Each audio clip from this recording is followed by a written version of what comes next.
Pradėkime nuo tų kandidatų, kurie dalyvauja šį vakarą ir pasveikinkime juos čia.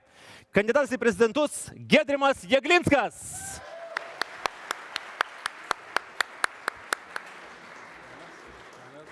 Kandidatas į prezidentus Andrius Mazuronis.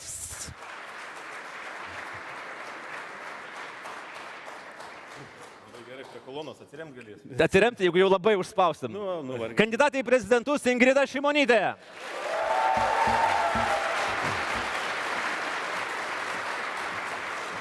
Kandidatas į prezidentus Dainius Žalimas. Kandidatas į prezidentus Remigijus Žemaitaitis. Turime tikrai nemažai užduočių. Pagrindinė užduotis be abejo bus pačių kandidatų klausimai vieni kitiems. Tačiau pati pirmoji užduotis, mes ją pavadinom prisistatymas, bet čia yra absurdas prašyti kandidatų į prezidentus 96 kartą pasakyti, kas jie tokie. Todėl aš turbūt paprašysiu per jums skirtą laiką, tai yra 1,5 minutės, galbūt apibendrinti tai, kas jums įstrigo per šitą rinkimų kampaniją, kurios pažadus galbūt teko jums patiems dalinti dažniausiai ir su kokia nuotaika įeinate į paskutinės kelias dienas iki gegužės 12, jau labiau, kad jau rinkimai prasidėjo. Pradėkime pagal abėcėlę nuo Giedrimo Jeglinsko. Giedrimai, prašau. Labas vakaras, malonu būti čia. Jūs žinote, ką aš pasakysiu, ne? Esu buvęs NATO vadovybės narys, ne, jokas jokais. Visą laiką turim tai kartais priminti, kad jau tikrai įsimintume jau iki kaulo gilumos. Pasakysiu taip, pažadų turbūt negirdėjote iš manęs, arba jeigu girdėjote, tai labai mažai. Nes kampanija, prezidento kampanija tik nėra apie pažadus, tai yra iš tikrųjų apie viziją. Kokią Lietuvą mes norime matyti. 5 metai į tolį, 10 metų, 20 metų į priekį. Ta aš ir sakiau. Esu paprastas kaunietis, 3 sūnų tėtis. Man buvo garbė, buvau išsiųstas Lietuvos studijuoti West Pointo karo akademijoje, seniausioje mūsų JAF karinėje institucijoje. Tenai gavau 2 dovanas beje. Pirma, buvo tokį žiedas, didžiulis žiedas auksinis, kuris yra, visi gauname baigę tą akademiją. Ir tai iš tikrųjų yra simbolis to, kai mes susidurime tarptautiniuose formatuose, sutinki su generolais, su prezidentais, kitais, visi žinome, kad mes visi iš ten esame. Man neleido mano patarėjų užsidėto žiedo, nes sakė, atrodysiu kaip Radžis. Tai aš jums jų neparodysiu. Kitą dovaną gavau. Tai yra labai paprastus 2 patarimus, kuriuos baigiant akademiją mums pasakė akademijos viršininkas. Jūs išeinate į tikrą gyvenimą, būsit lyderiais, esat lyderiais. Ką turite padaryti? 2 dalykus turite daryti. Įvykdyti misiją, pasirūpinti savo žmonėmis.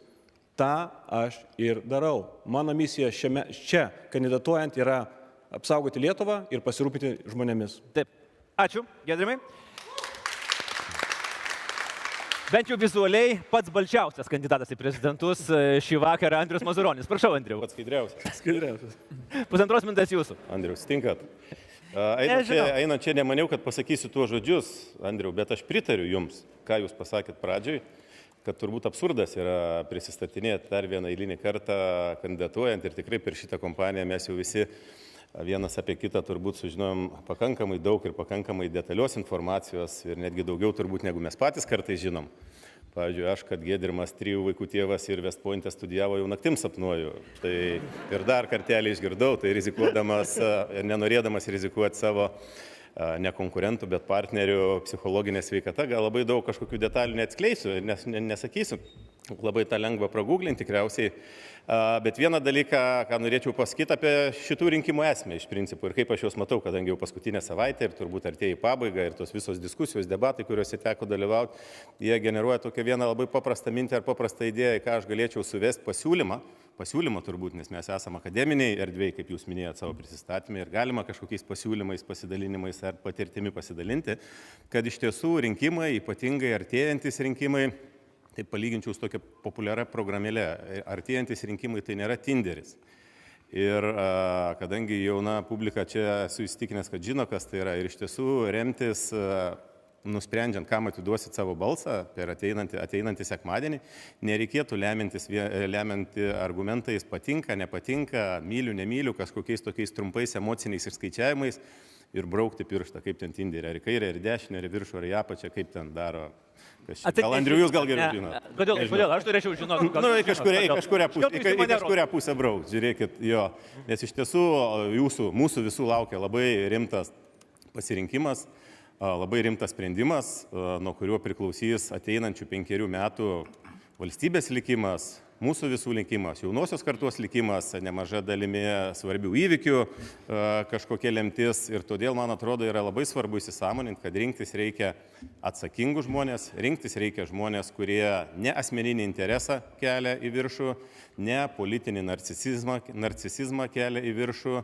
Rinktis reikia žmonės, kurie puikiai suvokia, kas tai yra prezidento postas, kurie puikiai suvokia, kas tai yra rinkėjų uždėta jiems atsakomybė.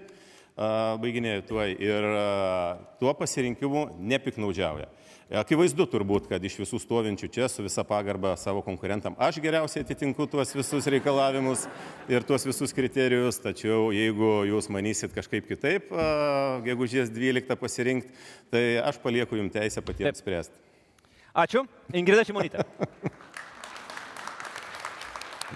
Na, ne tai, kad pirmą kartą dalyvaučiau kampanijoje, bet turbūt, nors dalyvavau kampanijose, kur žmonės kalba dažnai dalykus, kurių jie negali padaryti, neturi konstitucinės teisės padaryti ir apskritai neturi būdo padaryti. Ir dalyvavau debatuose su tokiais žmonėm kaip moteris su lazda, pavyzdžiui, ir visokie kiti personažai. Tikrai aš pirmą kartą dalyvavau debatuose, kur yra labai sunku stovėti vietoje ir nesimti smurto prieš vieną kandidatų, kuris kalba dalykus, kurie yra, na, mano supratimu, kadangi gyvenam teisiniai valstybei, nesu teismas ir negaliu nuteisti, bet kurie yra labai arti baudžiamojo kodekso visokiausių straipsnių. Ir kai tai yra transliuojama nacionalinėme transliuotoje, plačiai, viešai, ir tas kandidatas turi tokias pačias sąlygas kaip ir kiti kandidatai, na, tiesą sakant, aš tikrai tikiuosi, kad mūsų demokratija šitai gali atlaikyti. Tai yra labai neįprasta situacija, nes mes turbūt niekada, arba bent jau labai seniai nesame girdėję kampanijoje tokio atviro prokremliško kalbėjimo, kuris šiais laikais akivaizdu, kai tuo naudojasi taip pat ir mūsų nedraugai, na, skamba ypatingai, sakyčiau, ir įžūliai, ir netgi baisiai. Tai yra turbūt tai, kas mane labiausiai pritrenkė, o geriausiai įsiminiau, kad Giedrimas dirbo NATO.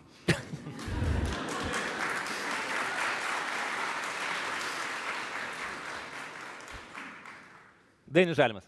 Sveiki, esu Dainius Žalimas, profesorius, buvęs Konstitucinio teismo pirmininkas. Ir šiuose rinkimuose, kas labiausiai įsiminė, turbūt tai, kad mes tikrai seniai neturėjom tokių rinkimų, kuriuose kandidatuotų bent keli asmenys atvirai siejami su rytų valstybėmis, vienas sulaužęs priesaiką. Ir tai iš tiesų galbūt precedento neturintis dalykas, galbūt nuo Pakso laikų.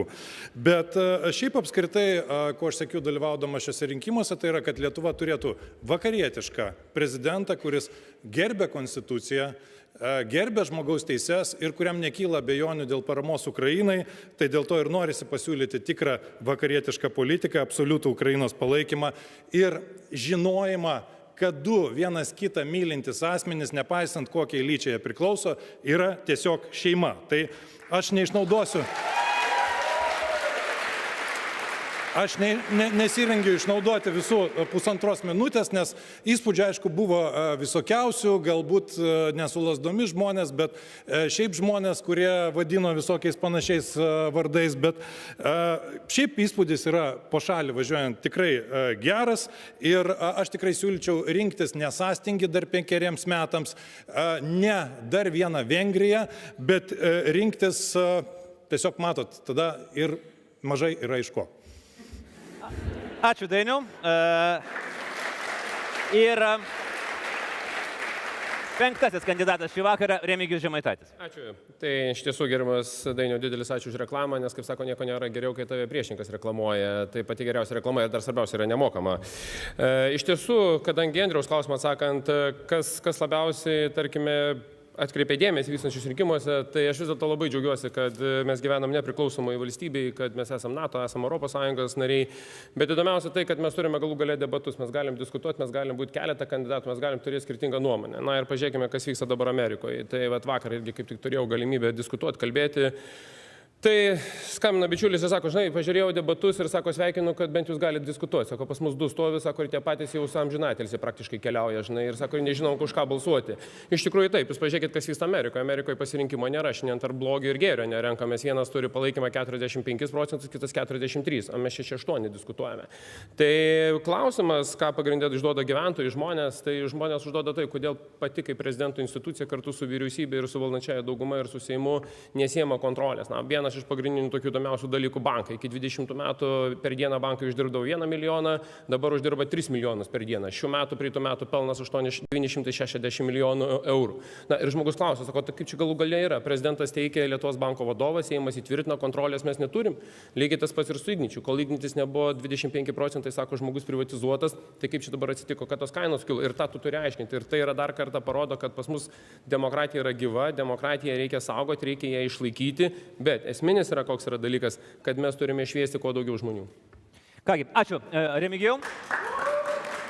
Prisistatė kandidatai, tiksliau įvertino šiek tiek tai, ką mes matėme per pastarąjį mėnesį. Aš taip pat dar noriu priminti visiems mūsų žiūrintiems, kad komentuokite, ką jūs galvojate, ką jūs matote šioje transliacijoje. Prie komentarų ir prie taip pat kitose platformose dirba mano kolega Paul Demiko. Labai susirūpinęs, labai tokių rūsčių veidų dabar stebi, kas vyksta. Jis taip pat apžvelgs ir perduos ir įdomiausius komentarus šiek tiek vėliau ir galbūt jūsų klausimus. Taigi pasinaudokite šitą progą. Dar dabar taip, ta turbūt pagrindinė mūsų debatų dalis, kur iš tikrųjų yra debatai, kur nėra moderatoriaus su pasirašytais klausimais, o kandidatai uždavinėja klausimus vieni kitiems. Kadangi turime nelyginį skaičių kandidatų, kiekvienas kandidatas galės pateikti 3 klausimus kitiems kandidatams ir atsakyti į 3 klausimus, kuriuos gaus iš kitų kandidatų. Taip pat tas, kuris paklaus, dar turės progą ir replikuoti išgirdęs atsakymą. Burtai sudėliojame tas tokias poras ir galime pradėti. Taigi, pirmasis Remigijus Žemaitaitis klausė Andriaus Mazuronio, vėliau Andrius Mazuronis klausė Ingridos Šimonytės. Supratau. Tai kolegai Andriui toks labai pragmatiškas klausimas. Kaip įsivaizduojate, po spalio 13 dienos valdančią daugumą Seime, vyriausybėje ir jūsų manimu, kokios galės ir teisės turi prezidentas važiuojant į vadovų tarybą? Ar vis dėlto turi dalinti su premjeru, ar prezidentas turi visur dalyvauti? 1,5 minutės atsakymui, Andriu. Nežinau, ar tiek reikės, aš jau atsakęs į šitos klausimus. Galim taupyti mūsų laiką. 10 sekundžių jau jūs sutaupėt. Jūsų palį. Jo, žiūrėkit, tai dėl lengvesnė dalis, dėl prezidento dalyvavimo Europos vadovų tarybui. Tai aš nekartą sakau ir sakysiu, kad aš nesuprantu, ką prezidentas veikia Europos vadovų taryboje ir dabar nuvykęs, kai yra sprendžiami, nežinau, žemės ūkio klausimai, kažkokie susisiekimo, energetikos infrastruktūros klausimai plėtojimo, nežinau, kokie mokestinė, fiskalinės kažkokios priemonės taikomos ar panašios. Ką prezidentas su mūsų įgaliojimais gali veikti Europos vadovų tarybai? Jūs man atsakykit. Jis gali paprastą dalyką daryti, išklausyti informaciją ir grįžęs pasidalinti su tais, kas šitos klausimus sprendžia. Tai yra vyriausybė. Bet jis ir to nedaro, kaip suprantu, ir buvo atveju, kai net į delegacijas neima užsienio reikalų viceministro, ten patinka, nepatinka, kas užsienio reikalų ministerijai vadovauja, yra kiti dalykai, bet toks elgesys yra tiesiog neatsakingas, bet reikia teisybės dėliai pasakyti, kad ta situacija yra pačių konservatorių užprogramuota, mano bičiulio ir bendravardžio Andriaus Kubiliaus, kuris po Lisabonos sutarties, panaikinus 2 kėdžių principą, geranoriškai užleido dalį Grybauskaitei važinėti, puikiai suvokdamas, kad konstituciškai turbūt ne viskas yra geroj situacijai. Tiesiog prezidentė tuo metu buvo tinkama ir pavardė gera ir ta situacija tiko. Tai dabar skina pasiekmes to savo sprendimo tada. O dėl valdančios daugumos, tai matyt, natūralu, kad yra politinės demokratijos taip veikia, kad yra dešinės politinės jėgos, yra kairės, yra centro politinės jėgos.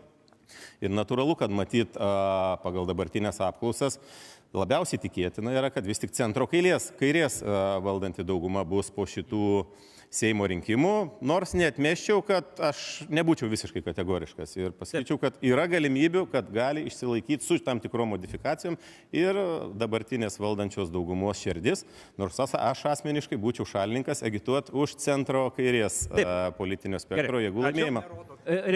Į kairę rodau, ne jūs tiesiog iš kairės stovite. Keliaujam toliau. Paradoksas. Pone Mazuronį, klausimas pone Šimonytė. Čia vieną tik turėsiu, ar dar paskui bus galimybė paklausti? Kitiem. Tai galima du, bet tokius trumpus ir glausus. Vieną humoristinį, vieną rimtesnį. Tai gerbiama premjerė, apie savo bendravardį ir Andrių Kubilių tęsiant tą temą, kaip jūs manot, ar politikai turi laikytis duotų pažadų?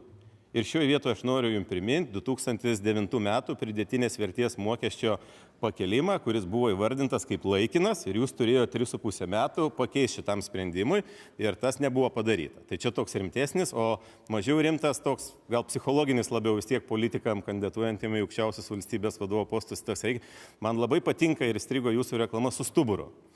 Iš tiesų gera mintis ir gera idėja, bet šiandien atsivertus netyčia Google paguglinus, radau tokį straipsnį, kur jūs sakot, kad jeigu Seimas apsispręs savęs nepasileisti, kitą dieną aš atsistatydinu. Ar jūsų nuomonė tai tiesiogiai koreliuoja su politikos su stuburu veikimu ir deklaracijom, ar ne? Prašau. Pradėsiu nuo antro galo. Taip, manau, kad koreliuoja, todėl kad gebėt nesikabinti nagais į valdžią yra taip pat stuburo požymis, o dabar grįžtant prie to pridėtinės vertės mokesčio. Nežinau, kodėl taip jau yra, kad aš turiu atsakyti dar ir už Andrių Kubilių. Tai jeigu jūs rastumėt mano citatą ir mane kvautintumėt ir iš manęs reikalautumėt atsakomybės, tada aš galėčiau į tą klausimą matyti atsakyti konkrečiau, stengiuosi pažadų laikytis ir jeigu žinau, kad negalėsiu pažado laikytis, tai stengiuosi jų nedalinti, ypatingai šitoje kampanijoje, kur yra daug dalinančių pažadus rytise, kuriuose prezidentas iš viso neveikia, arba negali veikti vienas ir veikia tik tai kažkokioje bendraveikoje su kitomis institucijomis, bet tai aš niekada tokio pažado nebūčiau davusi, nes mano nuomonė jis būtų buvęs tiesiog neatsakingas ir ne tik aš turėjau 3,5 metų pakeisti tą sprendimą, kurį padarė Andrius Kubilius, nors nemanau, kad jį reikėtų keisti, bet ir jūs buvote valdžioje gerokai greičiau nuo 2012 iki 2016, bet irgi to nepadarėt. Kodėl? Todėl, kad tiesiog tokio sprendimo priimti negalima, nebalansuojant to kitais sprendimais, tai yra kitų mokesčių kelimu arba kažkokių išlaidų atsisakymu. Tai jūs tą puikiai žinot ir nėra čia jokios didelės paslapties. Tai jeigu manot, kad tai buvo padarytina, tai Darbo partija galėjo tą padaryti 2012 metais, betgi nepadarė. Vadinasi, nelabai padarytina. Andriau, replika. Aš kaip suprantu, nepaisangus, aš turiu replikos teisę. Taip, prašau. Tai aš galiu sakyti, Darbo partija to nepadarė, nes tuo metu aš nebuvau Darbo partijoje. Jeigu būčiau buvęs Darbo partijoje, o tuo labiau, jeigu būčiau buvęs jos pirmininkas, mes tikrai tą būtumėm padarę. Net ir jūsų duoti pažadai mums yra šventas dalykas. Labai ačiū, bet kaip jūs sakote, kad jūs to nepadarėte dėl to, kad jūs tada nebuvote Darbo partijos pirmininkas, taip ir aš nesu Andrius Kubilius. Žodžiu, išsiaiškinom, kas kuo nėra. Ingrida Šimonytė klausė Dainiaus Žalimo. Aš paklausiu tokio klausimo, kuris gal yra net ne klausimas, o prašymas labiau.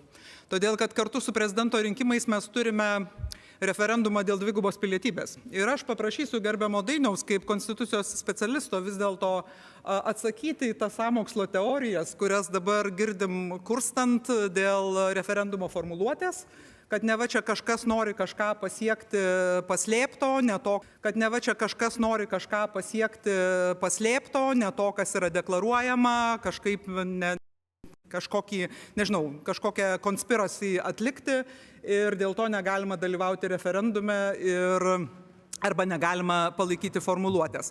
Tai prisimenant 2019 metų referendumą, kada tuometinė formuluotė buvo irgi kritikuojama kaip nesuprantama, žmonių nesuprasta, dabar argumentai yra labai panašus, bet šalia tų argumentų atsiranda sąmokslo teorijos, kurios sako, kad tas įstatymas kažką reiškia. Tai aš tiesiog prašau gerbiamo Dainiaus kaip atsakymo į klausimą pakomentuoti tai. Ačiū labai.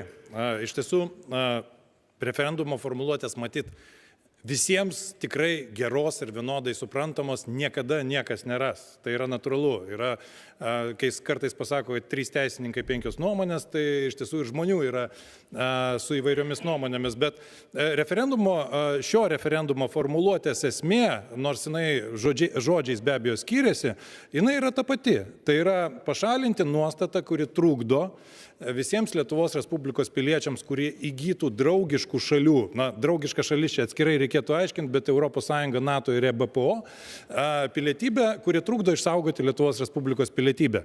Tai yra labai aiškiai išbraukiama antroji dalis.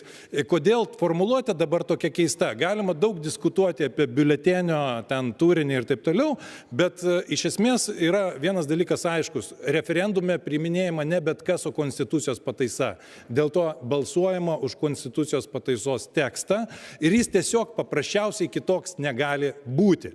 Bet esmė yra tokia pati kaip 2019 metais. Kodėl? Dėl to, kad taip mes visi žinom, kad šalia yra parengtas konstitucinis įstatymas, kuris nuo 2019 metų labai minimaliai pasikeitė. Jis ir nustato tas šalis, kurių piliečiais Lietuvos Respublikos piliečiai galės būti. Rusijos ir panašių šalių piliečiais jie negali būti dėl to, kad pagal mūsų konstituciją draudžiama integracija, o tai ir kartu ir didesnis lojalumas atitinkamam šalim. Ačiū. Tada dabar taip, Dainius Žalimas klausė Giedrimo Jeglinsko ir po to turėsim trumputę pertraukėlę. Taigi, prašau, Dainiu. Ačiū labai. Giedrimo, aš norėjau paklausti vieno dalyko. NATO strateginėje koncepcijoje yra toksai punktas, kad NATO vykdys moterų, taikos ir saugumo darbotvarkės tikslus. Tarp jų yra lyčių lygybės tikslas. Kada mes buvome vienose debatuose, jūs sakėte, kad Stambulo konvencijai dar nelaikas. Ar NATO strategija neverčia jūsų pakeisti šitos nuomonės? Ačiū. Prašau, Giedrimi. Geras klausimas. NATO moterų taikos ir saugumo iniciatyva yra tai, kas yra priimta visų NATO šalių, tai yra konsensuso sutarimu. Tai yra labai progresyvi ir labai teisinga iniciatyva. Tai absoliučiai tam pritarėmis ir manau, čia nėra jokių klausimų.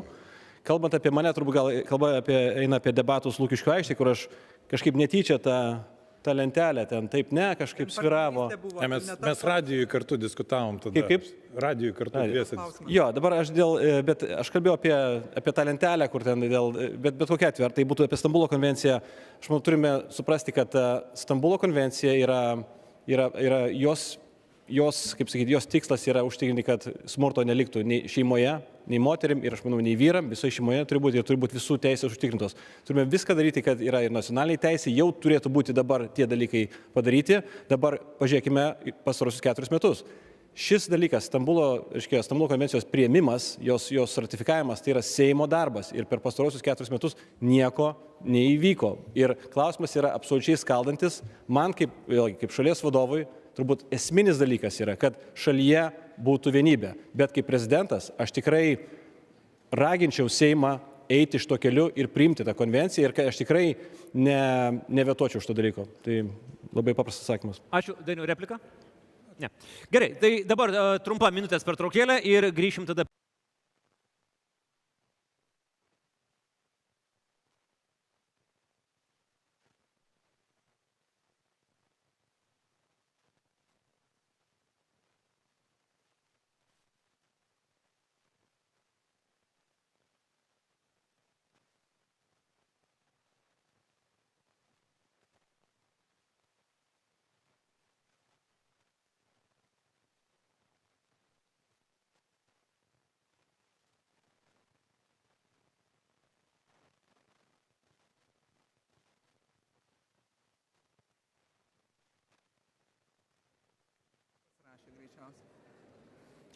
Taip, grįžtam po trumpos techninės pertraukėlės ir tęsiam kandidatų klausimus vieni kitiems.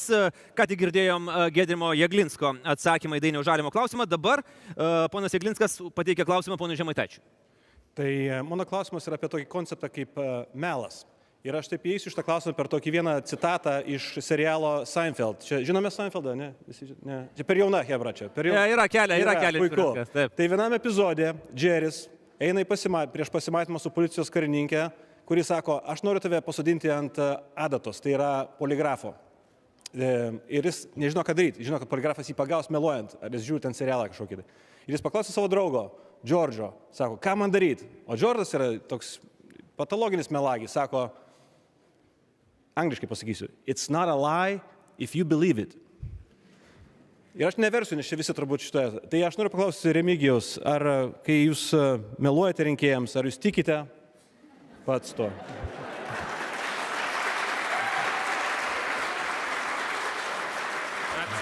Remigijo atsakymas jūsų, prašau. Labai geras klausimas, didelis ačiū. Taip, žinok, tikiu, nes tikiu tavo vadu Saulius Skvernelį, kaip sakė, kad Dignity akcijų neprivatizavo, bet jis privatizavo. Saulius Skvernelis pasakė jis irgi už Stambulo konvenciją, kai jūs, bet kažkodėl jo frakcija nebalsuoja. Saulius Skvernelis sako, aš nesu prieš Nausėdą, bet jo frakcija Vytautas Bakas organizuoja konstitucinį perversmą ir prezidentui juos neapkaltą inicijuoja. Tai klausimas yra labai paprastas. Ar tu tiki savo partijos vadu, kuris tave pastatė kandidatu? Aš nesu Saulius Skvernelis, Replika? Aš nesu Saulius Skvernelis, aš dėkingas partijai, kuri mane iškėlė. Nesu Saulius Skvernelis. Jau sapnuojam tą. Kol kas mes matom, visi kandidatai sako, kuo jie nėra. Čia toksai kaip ir naujas žaidimas. Kuo mes nesam. Gerai, ponė Žemaitaitė, jūsų klausimas, ponė Šimonytė. Taip, labai ačiū. Gerbiama Ingrida, labai paprastas klausimas yra. Panašus gal šiek tiek į Andriaus Mazuronio užduotą klausimą. Jūs labai daug keldavote tam tikrus moralinius dalykus ministrams ir sakydavote, jeigu ministrą aš pagausime meluojantį, nesąžiningai elgėtis, jisai gaus atsistatydinti. Jūsų vyriausybėje buvo 3 ministrai, kurie galimai pasisavino Kauno savivaldybei pinigus. Tai Gintarė Skaistė, Jurga Šiugždinienė ir Simonas Kairys. Kaip tai atsitiko, kad švietimo ministrė Jurga Šiugždinienė gavo atsistatydinti, o kiti 2 ministrai liko, nors pinigus grąžino? Jurgita Šiugždinienė atsistatydino, kaip jūs puikiai žinot, atsistatydino savo sprendimu ir aš tą sprendimą palaikiau, todėl kad mūsų buvo toksai susitarimas, kad aš tikrai nebandysiu jos atkalbinėti, stabdyti ar kažkaip kitai vertinti. Jūs puikiai žinote, kad ta situacija buvo teisėsaugos vertinta ir dabar tyrimas yra mano žiniomis nutrauktas, bet jūs pats kalbėdamas ir užduodamas klausimą minit žodį galimai. Tai galimai yra galimai, o aš kalbu apie faktus. Aš norėčiau, kad kada yra įvykęs kažkoks pažeidimas ministro, dirbant ministro pozicijoje, žinoma, tada jokio klausimo nebūtų. Aš kalbu klausimą iki tampant ministru, Kauno savivaldybės tarybos narių, kurie per čekiukų skandalą 3 ministrai jūsų pasisavino pinigus. Jonavos meras šiandien nėra teisiamųjų suole. Dėl analogiškos veiklos. Aš labai apgailestauju, kad aš negalėjau pasirūpinti viskuo, įskaitant ir Kauno miesto savivaldybės išmokų tvarka. Tikrai, jeigu būčiau pasirūpinusi kažkada, tai ji nebūtų buvusi tokia, kokia ji buvo. Ir ministrai būtų rinkę čekiukus ir juos nešę stropiai į buhalteriją. Tai jums yra moralu, kad buvę jūsų 2 ministrai sėkmingai savinosi čekiukus. Kauno miesto meras teisiamas, o 2 ministrai dirba savo pareigas. Žiūrėkit, gerbiamas Žemaitaitė. Supratau, viskas tvarkoj, premjerė, geras atsakymas. Ačiū. Ačiū. Ingrida Šimonytė klausė Andriaus Mazuronio. Jo, tai aš turiu klausimą gerbiamam Andriui irgi iš tos pačios serijos, kuri vadinasi ne visiškai rimtai, bet gal rimtai. Kurį iš kampanijoje dalyvaujančių teisininkų samdytumėt kaip advokatą darbo partijos byloj?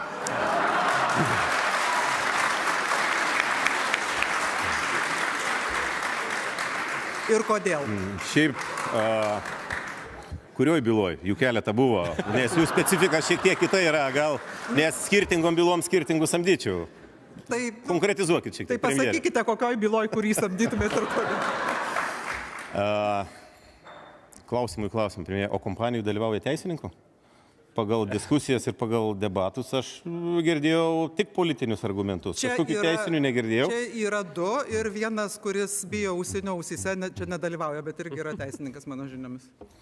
Žinot, jeigu iš čia esančių teisininkų ar iš kompanijų dalyvaujančių teisininkų, tai turbūt geriausiai pasiremčiau savo inžinieriaus konstruktoriaus praktiką ir patirtimi ir tikriausiai pats bandyčiau ginti vienokią ar kitokią formą.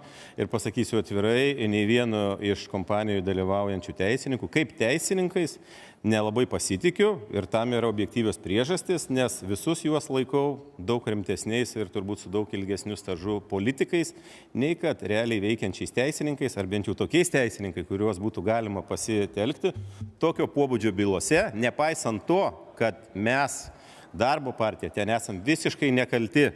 be kalties nuteisti, nesąžiningas teismas buvo, priėmė neteisingus sprendimus, vienas teismas dar nesibaigė, aukščiausias teismas dar nagrinėja ir susitiksim, pašnekėsim po aukščiausio teismo sprendimų ir tie teisininkai, kurie čia yra, puikiai pasakytų, kad negalima žmonių nuteisti, net jeigu teismo sprendimas ir įsiteisės, tol kol jis nėra galutinis.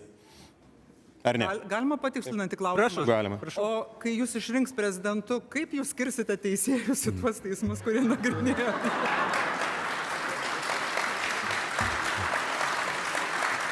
Trumpai, Andriu. Geras klausimas. Žinot, aš pažįstamą prokurorą turėjau, kuris vieną kartą sėdint prie stalo ir ten buvo padėta tam tikrų nelegalių dalykų ant stalo, sako, žinai, mes turim žinoti iš vidaus, su kuo mes kovojam. Tai labai lengva bus skirti teisėjus, kai sistemą tu žinai iš vidaus ir iš kitos pusės. Ačiū, Andriu. Su jumoru klausėt, su jumoru atsakiau tikriausiai. Taip, mes tai esam dėkingi ir dėl to, kad jau dabar matau, kad turim geros medžiagos tokiems highlightams debatų, toms trumpiems. Tai medžiagos highlightams aš jums visada duodu. Jūs visada, ta prasme, kiekviena laida, kur jūs būnat. Labai retai kvietėt. Pone Mazuronį, jūsų klausimas ponui Žalimui. Apie teisininkus. Premjerė pradėjo, jeigu galima, aš tęsiu irgi apie teisininkų kompetenciją bandant aiškintis. Jeigu gerai atsakys, gal Žalimas pasakysiu, kad bylai būtume ėmę. Gerbiamas Dainiau, jūs Konstitucinio teismo teisėjas ilgametis buvote, pirmininkas, konstitucinės teisės korifėjus, doktrinos formuotojas ir, žodžiu, žmogus, be kurio konstitucija būtų lygus nuliui, be jūsų priedo. Bet buvo tokia situacija ir jūsų karjeroje ir norėčiau, kad jūs ją įvertintumėt ir pateiktumėt trumpą išaiškinimą konstitucinės teisės požiūrių. Kaip vertinti situaciją, kai Konstitucinio teismo teisėjas deda visas pastangas, kad nebūtų patvirtintas kitas Konstitucinio teismo teisėjas tam, kad jis galėtų apeiti konstitucinį 3 metų reguliavimą buvimo Konstitucinio teismo teisėjų ir pratęsti savo kadenciją dar metams su truputėliu. Ar jūs tą situaciją konstitucinės teisės požiūrių traktuojat kaip normalią ir jeigu nenormalią, ar jūs kaip prezidentas būsimas, jeigu jūs išrinktų, imtumėtės konstitucijos pakeitimo iniciatyvos tam, kad šitas klausimas būtų išaiškintas ir reglamentuotas ženkliai aiškiau? Taip, ačiū. Taip, tai mano žiniomis tokios situacijos nebuvo, kad kažkas specialiai agitavo, kad pratęst savo kadenciją, tai čia vienas dalykas, o antras dalykas, be abejo, tokią situaciją traktuočiau nenormaliai. Dabar trečias dalykas, šita situacija, beje, su kadencijų pratęsimu yra puikiausiai sureguliuota Konstitucinio teismo įstatymu ir ten yra nustatyta, tol kol nepaskiriamas naujas teisėjas, tai tol senasis eina savo pareigas. Ir tiek. Replikuot galiu. Gerbiamas Dainiau, tikrai patikėčiau jumis šventai, kad jūs nedalyvavot ir neagitavot dėl šitų visų klausimų kažkaip. Jeigu pats nebūčiau turėjęs pokalbio, kas pas jūs kabinete Konstituciniam teisme su jumis, tai tikrai būčiau patikėjęs. Aš neturiu ką atsakyti, jokio pokalbio tokio nebuvo, kad aš siekiu dar pasilikti toliau. Tai... Taip, gerai. Poligrafo neturit? Ne, poligrafo neturim. Dar kol kas netiek mes pažengę esam, nes panašu, kad vienas sako, kad buvo pokalbis, kitas sako, kad nebuvo pokalbis, bet vėlgi paliekam šitą žiūrovams įsivertinti ir keliaujam toliau. Ponas Žalimas klausė pono Žemaitaičio. Taip, klausimas susijęs su Konstitucija. Iš tiesų, sakykit, prezidentas vis dėlto prisiekia padėdamas ranką ant Konstitucijos. Ar nesudrebės jums ta ranka, kada esate oficialiai pripažintas pažeidusiu Konstituciją? Žinot, aš nežinau, ar tai yra gerai kalbėti labai atvirai, bet aš jums pasakysiu labai atvirai, kad žydai nekenčia lietuvių daugiau negu lietuviai žydų. Tai būdamas prezidentas Remigijus Žemaitaitis iš Fainos Kuklianskio atimtų valstybinius apdovanojimus, kuri kelia neapykantą lietuvių tautai ir sako, kad žydai nekenčia labiau lietuvių negu kad lietuviai žydų. Antras klausimas. Deja, jau Konstituciniam teismui nelabai sekasi su apkaltomis, nes Rolando Pakso byloje Konstitucinis teismas pralošė absoliučiai žmogaus teisų teisme bylą ir pasakė, kad teismo ir atsakomybė yra neproporcingai pritaikyta. Antras yra dalykas, tikrai nesudrebės ranka. Tai, kaip puikiai žinote, Romuvos istorija, Europos žmogaus teisų teismas konstatavo, kad buvo pažeistas 13 straipsnis. Tai akivaizdžiai, kad Konstitucinis teismas, kuris priėmė mano byloje nutarimą, lygiai taip pat pažeidė 13 straipsnį teisę apskųsti Seimo priimtos komisijos nutarimą, nes Seimo narys neturi tokios teisės. Ir trečias variantas, tai yra Sacharuko byla, žmogaus teisų teisme prieš 2 savaitės laimėta dėl nešališko teismo. Siūlyčiau paskaityti žmogaus teisų teismo sprendimą Sakarukas prieš Lietuvą. Replika? Galiu paaiškinti, iš tiesų, tada gal toksai papildantis klausimas.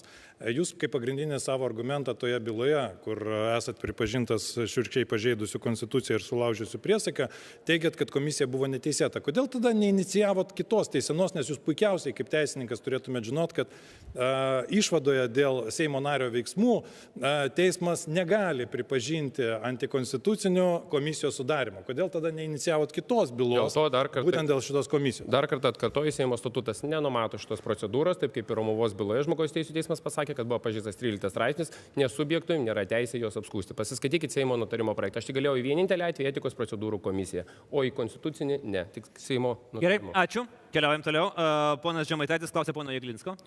Tai pono Jeglinskui, kadangi jūs man šiaip tai labai sako, aš vis NATO, o jūs nebandėte įtikinti Saulių Skvernelį, kad jumis pateiktų kaip kandidatu į NATO vadovus vietoj Stoltenbergo? Pabaiga klausimas, prašau, nesigirdėjau. Į NATO vadus nebandėt susitart, kad jumis pasiūlytų? Nes kiek girdėjau, vakar buvo labai geras toks reportažas, Vilija Blinkevičiūtė, Saulius Skvernelis batonų dalinasi prie vyriausybės ir bando vieną kitą parduoti. Tai galvoju, gal jumis irgi bandė į NATO parduoti? Nebandė? Ne. Žiūrėkite, ne Saulius, ne kažkas kitas, kažkoks žmogus iš Lietuvos siūlo žmonės į kandidatus NATO. NATO sprendžia viską konsensusu ir paskiria žmogus buvusių šalių lyderius. Ir turėsime dabar naują, turbūt, NATO vadovą, Marką Rutę, buvusi Olandijos ir Nyderlandų premjerą. Bet ką aš noriu pasakyti, ką jis man, kad aš esu iš tikro dėkingas ir Sauliui, ir partijai, kur yra nauja partija, tai yra partija nenuteista, tai yra lyderė. Kai mums tiek metų buvo, mes irgi buvom nenuteisti. Nei Saulius, nei jos partijos lyderiai. Turime puikius lyderius partijos, kurie nėra pažeidę konstitucijos. Tai yra nauja jėga ir tikėkime ją. O aš atnešu labai aiškias idėjas, labai aiškę viziją, saugi Lietuva ir aš didžiuojuosi už tai, kad man suteiktas šis šansas, didžiuojuosi būdamas prieš jūs visus. O jūs garantuotas, kad jūsų partijoje neturite partijos narių, kur turi specliudytojo statusą ir yra teisiamose bylose dėl korupcijos? Aš tik galiu pasakyti, kad tikrai partija nėra nuteista. Aš klausiu, ar jūsų partijos nariai, jūs žinote garantuotas, kad jūsų partijos nariai nėra įtariami ir yra byla nagrinėjama dėl korupcijos ir stambaus kyšio ėmimo ir turi specliudytojo statusą? Na, pirmiausia, aš nesu partijos narys, esu iškeltas partijos. Kas vyksta partijoje, tik visi dalykai teisiškai bus išspręsti ir einame tolyn. Čia nėra, bet tai nėra net prezidentinis klausimas. Tai čia. Gerai, ačiū. Ponas Jeglinskas klausė pono Mazuronio. Na, Andriau. Vėlgi, kalbėkime apie partiją turbūt. Apie kurią bylą? Tai žiūrėkite, tai išrinks dabar Andriau patį, išrinks patį prezidentus. Kas vadovaus partijai? Labai svarbu mums žinoti Lietuvai, kai jūs išrinks prezidentus. Kas liks vadovauti, kas natūralu, kai mane išrinks, o tai bus visiškai ne už kalnų, tikiuosi, kad gegužės 12 per pirmą turą. Tikiuosi taip, tokios prognozės. Nu, blogiausiu atveju antras turas, bet ten buldozerių pervažiuosim per bet ką. Žiūrėkit, tai kai mane išrinks, partija turbūt, nežinau kaip pas jūs yra. Pas mus bent jau partija pati renkasi, išvažiuoja, susirenka. Pas mus demokratija. Jo, valdoma demokratija. Demokratija. Iš viršaus ir griežtai. Žiūrėkit, partija renkasi ir nusprendžia, kas jai toliau vadovauja. Man toks keistas, jūs sakėt, nesat partijos narys, gal nelabai žinot, kaip politinės jėgos ar politinės organizacijos funkcionuoja, tai nežinau, ką išrinks. Gal Valentiną Bukauską vasėdį, gal Viktorą Fiodorovą, gal, nežinau, dar kažką. Partijoje yra apie 9000 narių, tai ras turbūt ką išrinkti. Bet partija turi ateitį. Jūsų ar mūsų? Jūsų partija. Mūsų partija. Man labai džiugu, kad jūs rūpinatės ir vien tai, kad jūs taip rūpinatės ir taip dėl juos pergyvenat, vien tas faktas jau signalizuoja labai aiškiai, kad partija turi ne šiaip ateitį, bet labai šviesią ateitį ir pragyvenus jau 20 metų, pragyvens dar likusius 20 metų, dėl ko būtų labai sudėtinga garantuoti, kalbant apie jūsų partiją. Na, pas mus yra aukščiausi skaidrumo standartai, tai aš tikrai nebijoju partijos ilgaamžiškumu. Gerai, keliaujam toliau, man patinka tie aukščiausi skaidrumo standartai, kai visas partijos turi problemų. su tam tikrai savo veikėjais, bet čia ne tos laidos tema.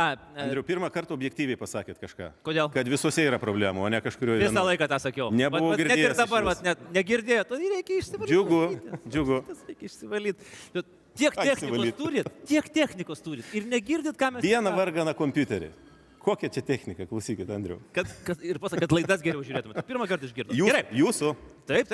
Keliaujam toliau. Ponas Žalimas klausė ponios Šimonytės.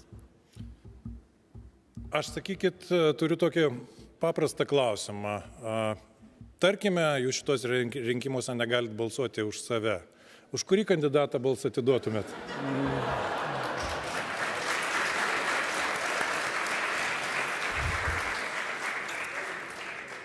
Kai apsisprendžiau kandidatuoti, sakiau, kad kandidatuoju tam, kad nuosaikios dešinės žmonės, kurie yra už europietišką Lietuvą, už Lietuvą be visokiausių fobijų ir sąmokslo teorijų, už pažangą, už pripažįstamą, gerbiamą Lietuvą pasaulyje, kad jie turėtų už ką atiduoti savo balsą. Tai natūralu, kad balsuočiau tik už tokį patį kandidatą. Pasirinkimas nėra didelis.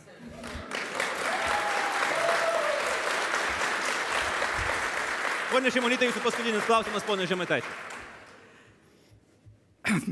Aš turiu tokį klausimą. 2024 m.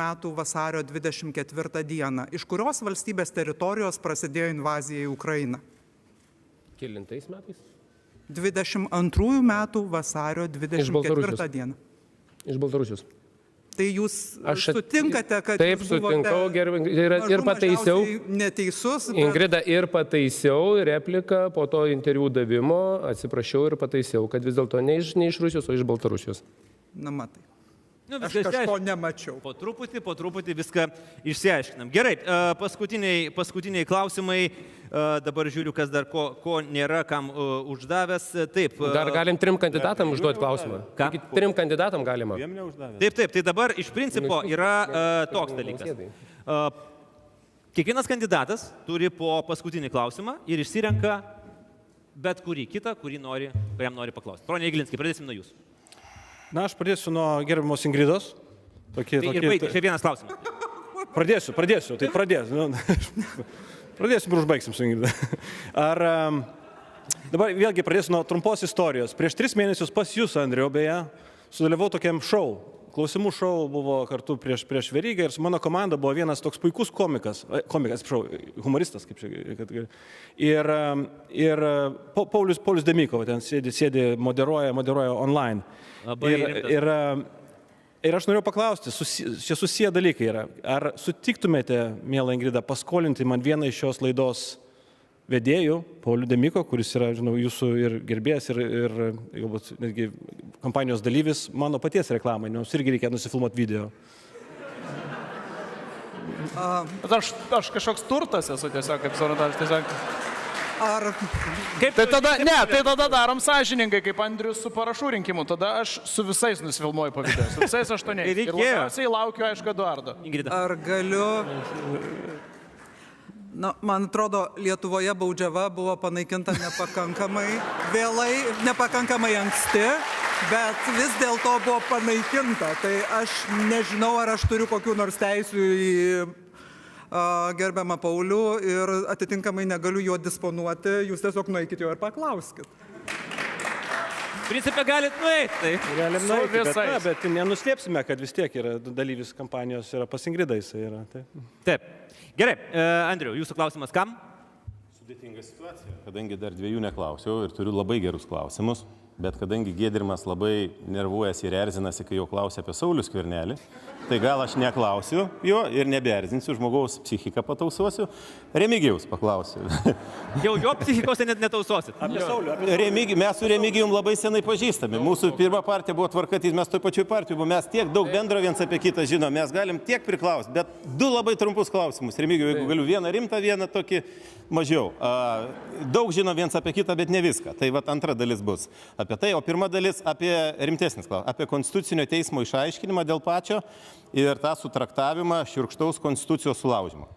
Aš iškart noriu pasakyti, kad aš nepritariu, ką tu sakei, bet mano nuomonė, Konstitucinis teismas perėjo į politinės cenzūros lygį su savo išaiškinimu. Galima šypsuotis, gali nesišypsuoti, man atrodo, mes einam labai pavojingų precedentų, kai bet kokia kita visuomenės grupė prieš bet kurią griežčiau pasisakius gali apkaltos pradėti lakstyti kairę į dešinę ir labai lengvai. Ir tai nėra demokratinės visuomenės požymis. Taip. Tai Remigijau, kaip vertintum tą Konstitucinio teismo išaiškinimą ir sutiktum su mano nuomonė? Ir kitas labai trumpas klausimas. Remigijau, aš apie tave, kadangi jau mes seniai pažįstami, girdėjęs su labai daug visko. Tu ir viešųjų pirkimų sistemą pastatei, ir advokatūrą girdėjau pastatyti, ir Europos parlamento institucijas, ir reiškiasi savivaldybei dirba, ir stadioną pastatėjai, ir dar daug dalykų.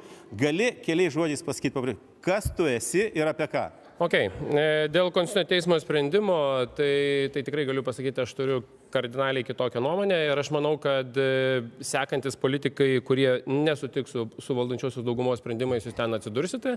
Ir kaip puikiai girdėjai Seimo salėje, Jurgis Razma aiškiai pasakė, kad sekanti bus Agnė Širinskienė. Tai yra įrašas nuo šoninio mikrofono, kuris yra padarytas. Dabar, ką kalbė apie viešuosius pirkimus, taip jau gyvenimas susiklostė, kad Vilniaus savivaldybėje buvo atsakingas už viešuosius pirkimus. Taip jau gyvenimas susiklostė, kad dirbdamas apygardos apylinkės teisme buvo įsiųstas į Europos komisiją teismo efektyvumo darbo grupėje darbuotis. Dėja, taip ir buvo, kad ir Liteko sistema, visas modernizavimas, sistemos įdėjimas būtent daromas būtent per teismų administraciją. Dėja, taip jau ir buvo. Tai matyt, taip jau tenka gyvenime visuose patirtiese, visuose darbuotis. Daugiau mažiau, daugiau vienur, kitur mažiau, bet vis tiek stažas yra pakankamai didelis. Ačiū. Ingrida, jūsų klausimas kam? Mano klausimas, kadangi visų klausiau išskyrus Gedrimą, tai mano klausimas Gedrimui tuomet būtų. Tai vis dėlto ten, tai šeima ar ne šeima? Taip, žiūrėkite, aš pasakysiu taip, aš pasakysiu taip, aš tikrai visą laiką linkęs prisipažinti, kai suklysti žmogus. Ir čia tas yra, tą noriu pabrėžti. Ir taip, man nesupratau klausimo, neišgirdau, kaip yra, bet aš tikrai manau, kiekvienas žmogus, kiekviena šeima, vyras, moteris, močiutė, senelis, močiutė, vaikelis, mama, tėtis, visi esame šeima. Visi kandidatai. Taip, visi šeima, taip, šeima, taip. Esam šeima. Ačiū.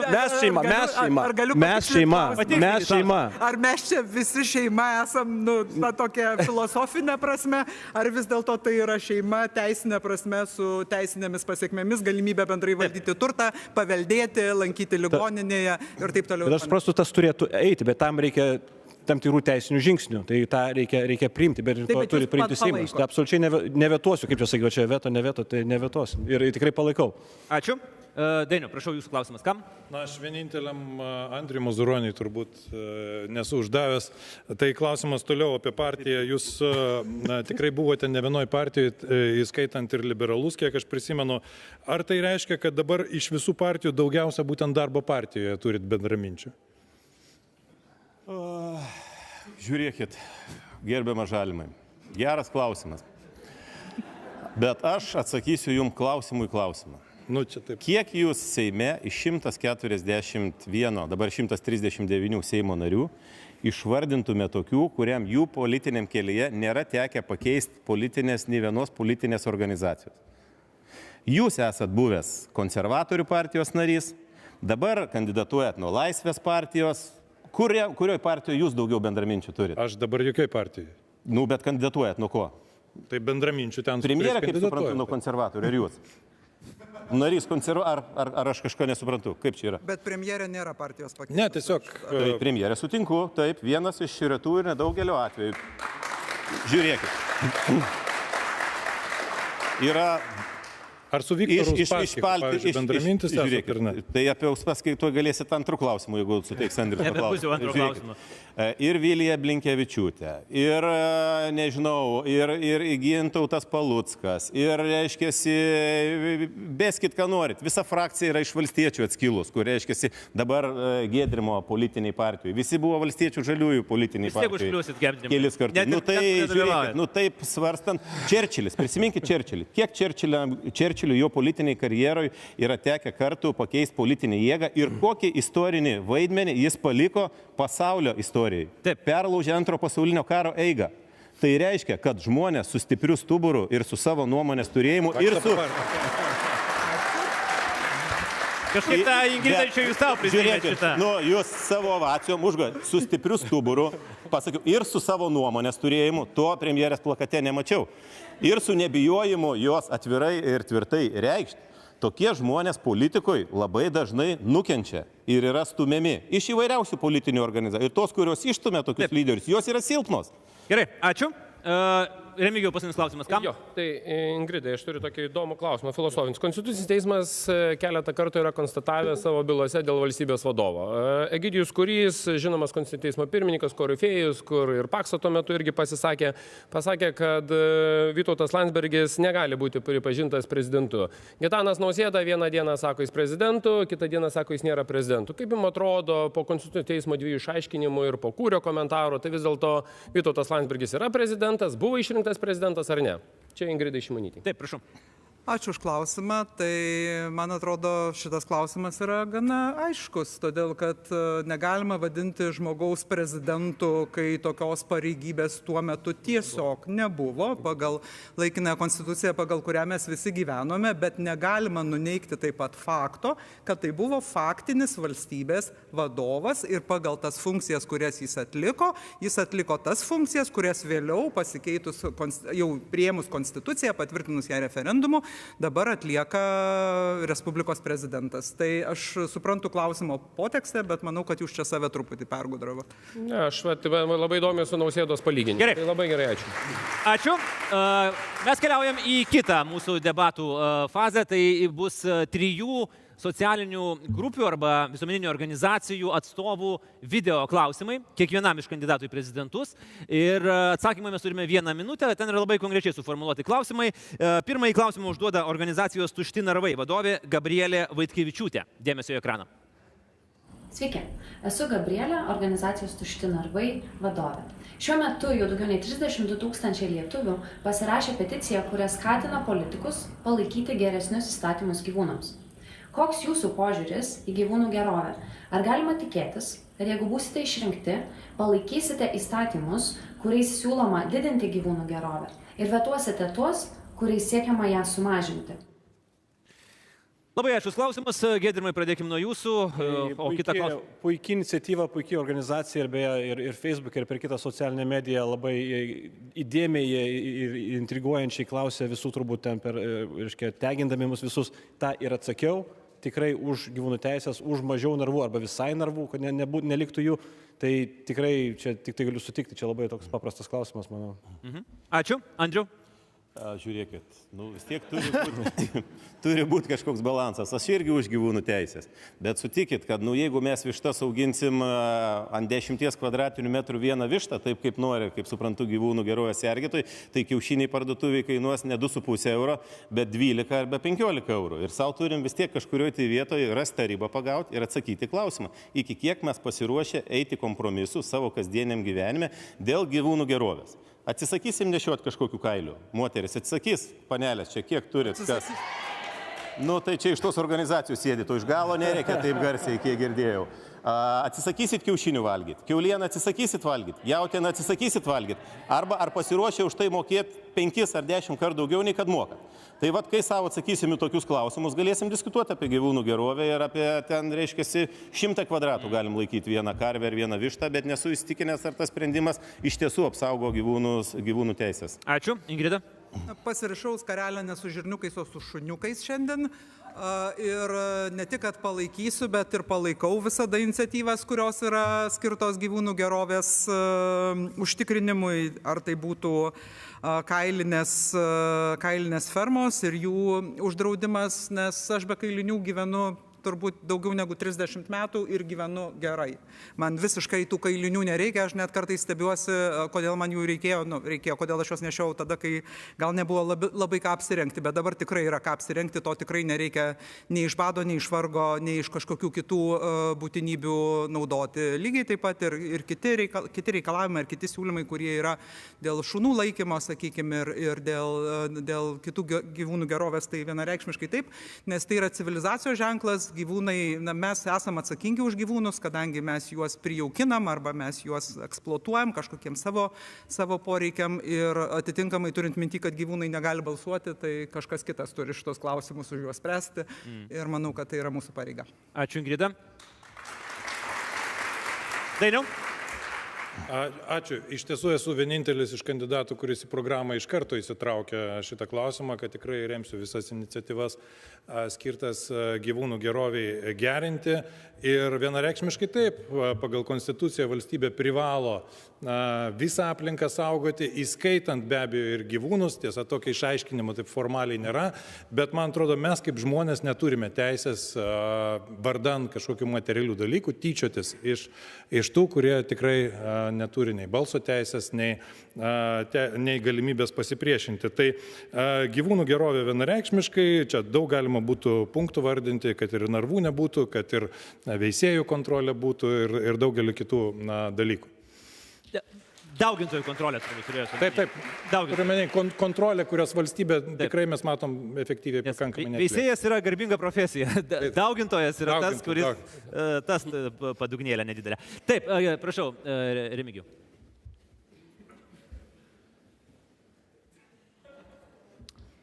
Ačiū Dievui, premjerė su odiniais batais, ne su popieriniais.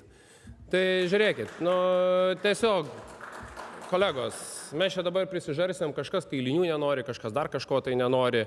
Šiandien dienai gyvūnų gerovė yra labai pakankamai reglamentuota. Labai yra saugi. Labai teisingai Andrius pasakė, tai yra daugintojai ir veisėjai. Bet čia mes turime problemą, kurią sprendžiam, jinai dalinai yra įspręsta ir dar tikrai aš labai matau, kur galima spręsti.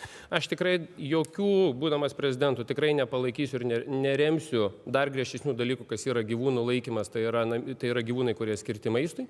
Mes šiandien dienai supraskime, kad mes prarandame visiškai rinką, tai yra rytams ir to yra labai paprastas pavyzdys, tai yra Vokietija, Šolcas ir Kinija. Praėjusią savaitę, kada Šolcas laikėsi Kinijai, Kinija konstatavo būtent dėl kiaulienos kritimo, tai yra, kad iš Vokietijos nebesuperka kiaulieną, perka iš Latino Amerikos šalių. Tai dabar yra klausimas, tai yra, iš kur mes šiandien visą tą produkciją gausim ir kiek mes už ją mokėsim. Tai šiek tiek pradėkime galvoti, kad visko norim, o kai reikia pirkti, sako, nėra iš ko. Tai aš pakankamai daug reguliuota yra, dėl veisėjų šitų tai aš tikrai matau, bet daugiau ne. Ačiū. Kitas klausimas keliauja iš Jungtinių Amerikos valstijų lietuvių bendruomenės pirmininko Arvydo Urbonavičiaus. Dėmesio į ekraną. Ką jūs kaip prezidentas darysite, kad kuo daugiau lietuvių grįžtų į Lietuvą, kurtų savo gyvenimus, verslus čia ir kad migracija į Lietuvą būtų didesnė negu kad migracija iš Lietuvos?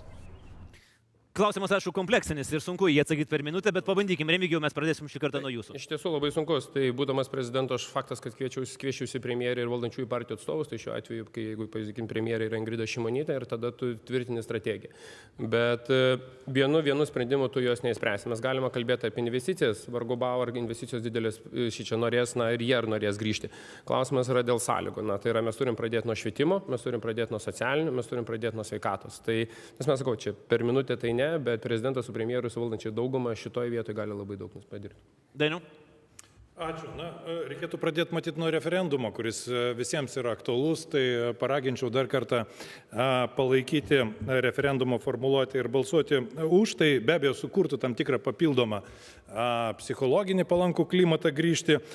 Kaip prezidentas aš kartu įsteigčiau ir specialų patarėją šitais klausimais su diaspora, bet visam kitam, ką aš galiu pasakyti, daugelis žmonių iš Lietuvos išginė tai, kad čia buvo blogesnės gyvenimo ir socialinių paslaugų teikimo sąlygos. Tai gyvenimo sąlygos pas mus gerėja, mes jau šiandien lenkiam pietų Europą, be abejo, iniciatyva būtų gerai ambicija turėti šiaurės šalių gerovės lygį prisivyti, tai savaime matyt paskatins grįžti, bet kartu ir tai, kas čia minėta, tai yra švietimas, socialinės paslaugos, kurias tikrai mažiau bent jau Lietuvoje prieinamos šiai dienai negu pavyzdžiui, tose pačiose šiaurės šalyse. Tai apskritai, aišku, tai yra pirmiausia vyriausybė reikėtų skatinti su Seimu tą daryti. Ačiū. Ingrida? Tai aš ir pakomentuosiu, kadangi tiesą sakant, trendas jau dabar yra apsisukęs. Jeigu anksčiau mes turėdavom daugiau žmonių išvykstančių negu parvykstančių, dabar yra priešingai. Ir jau tai tęsiasi kurį laiką, bet aišku, ten ne kiekvieną mėnesį galbūt sutampa, bet bendra dinamika labai aiškiai matosi. Ir aišku, tą pirmiausiai lemia tai, kad ekonominė situacija Lietuvoje yra gerokai geresnė. Bet dabar ir tam yra speciali diasporos strategija, kuri yra patvirtinta, kur dirbam kartu su pasaulio lietuviais. Ir manau, kad pasaulio lietuviai yra patenkinti šiaip jos įgyvendinimo. Aš pati vadovauju komisijai, kuri yra tam skirta. Mes susitinkam reguliariai, apie tai kalbam. Bet kalbant apie tai, ką galima dar padaryti, ypatingai ką gali padaryti prezidentas, tai pirmiausia, prezidento atsakomybė yra už krašto saugumą, tai dėl to neturi būti jokių abejonių, bet kitas dalykas, mano nuomonė, labai svarbus, dėl ko žmonės kartais svarsto, ar jie norėtų grįžti į Lietuvą, tai, kūrimas tos kultūros, kurioje kitoks nereiškia blogesnis, nereiškia mažiau vertas, nereiškia, kad jis negali rasti savęs Lietuvoje dėl to, kad jį kažkas nuvertins, nuteis, iš karto žinos, kad jis kažkoks netinkamas ten dėl savo kažkokių, sakykime, seksualinės orientacijos ar dėl kažkokių kitų dalykų. Tai šitų žmogaus teisų klausimus mes turim išspręsti, juos aišku turi pirmiausia išspręsti Seimas, bet prezidentas negali sukiotis į visas 4 pusės neturėdamas apie tai konkrečios nuomonės, jis turi apie tai turėti nuomonę ir tokiu būdu padrasinti parlamentą priimti sprendimus. Ačiū. Ačiū. Andriau, prašau, jūsų atsakymą. Aš sakyčiau, kad premjerė čia šiek tiek supaprastino problemą, suvesdama visą klausimą ar didžiąją dalį jo į tai, kad negrįžta žmonės, todėl kad seksualinių mažumų kažkokie klausimai nėra išspręsti. Aš manyčiau priešingai, žmonės negrįžta ne dėl seksualinių mažumų klausimo neišspręstų, žmonės negrįžta, nes neturi kur vaikus leisti į mokyklas regionuose, žmonės negrįžta, nes būsto įsigijimo problemos yra įvairiausios, žmonės negrįžta, nes darbo susiradimo regionuose problemos yra pakankamai didelės, o Vilniuje ne visi nori ir gali gyventi. Žmonės negrįžta dėl tokių labai praktinių dalykų, kuriuos iš tiesų reikia spręsti. Ir jiem reikalingi ne patarėjai kažkur ten komandai, bet tiem žmonėm reikalingi labai aiškus ir konkretus sprendimai. Bet jeigu eiti ir apibendrinant tą diskusiją, kadangi minutė duota prie to sprendimo, kurį galima padaryti ir galima padaryti jau šį sekmadienį, tai be jokios abejonės raginčiau visus balsuoti už dvigubos pilietybės išsaugojimo klausimą, nes Lietuva yra tokia valstybė, kur mes neturim naftos, neturim dujų, neturim kažkokių naudingų iškasenų ir vienintelis mūsų turtas, kurį mes turim, tai yra mūsų žmonės, jų intelektinis potencialas, jų gebėjimas kurti, jų energija ir juos išlaikyti ryšį su jais yra mūsų visų pareiga. Mūsų visų tų, kurie ateis gegužės 12 dieną ir turės galimybę pabalsuoti ir referendumų išreikšti savo valią. Ačiū, ponė Mazuronė, ponė Giedrė. Čia aš būsiu toks šališkas, nes aš pastarosius 18 iš 25 metų pragyvenau užsienyje. Ir aš čia dabar esu, čia Lietuvoje, su vaikais, mano vaikai eina valstybinės mokyklas.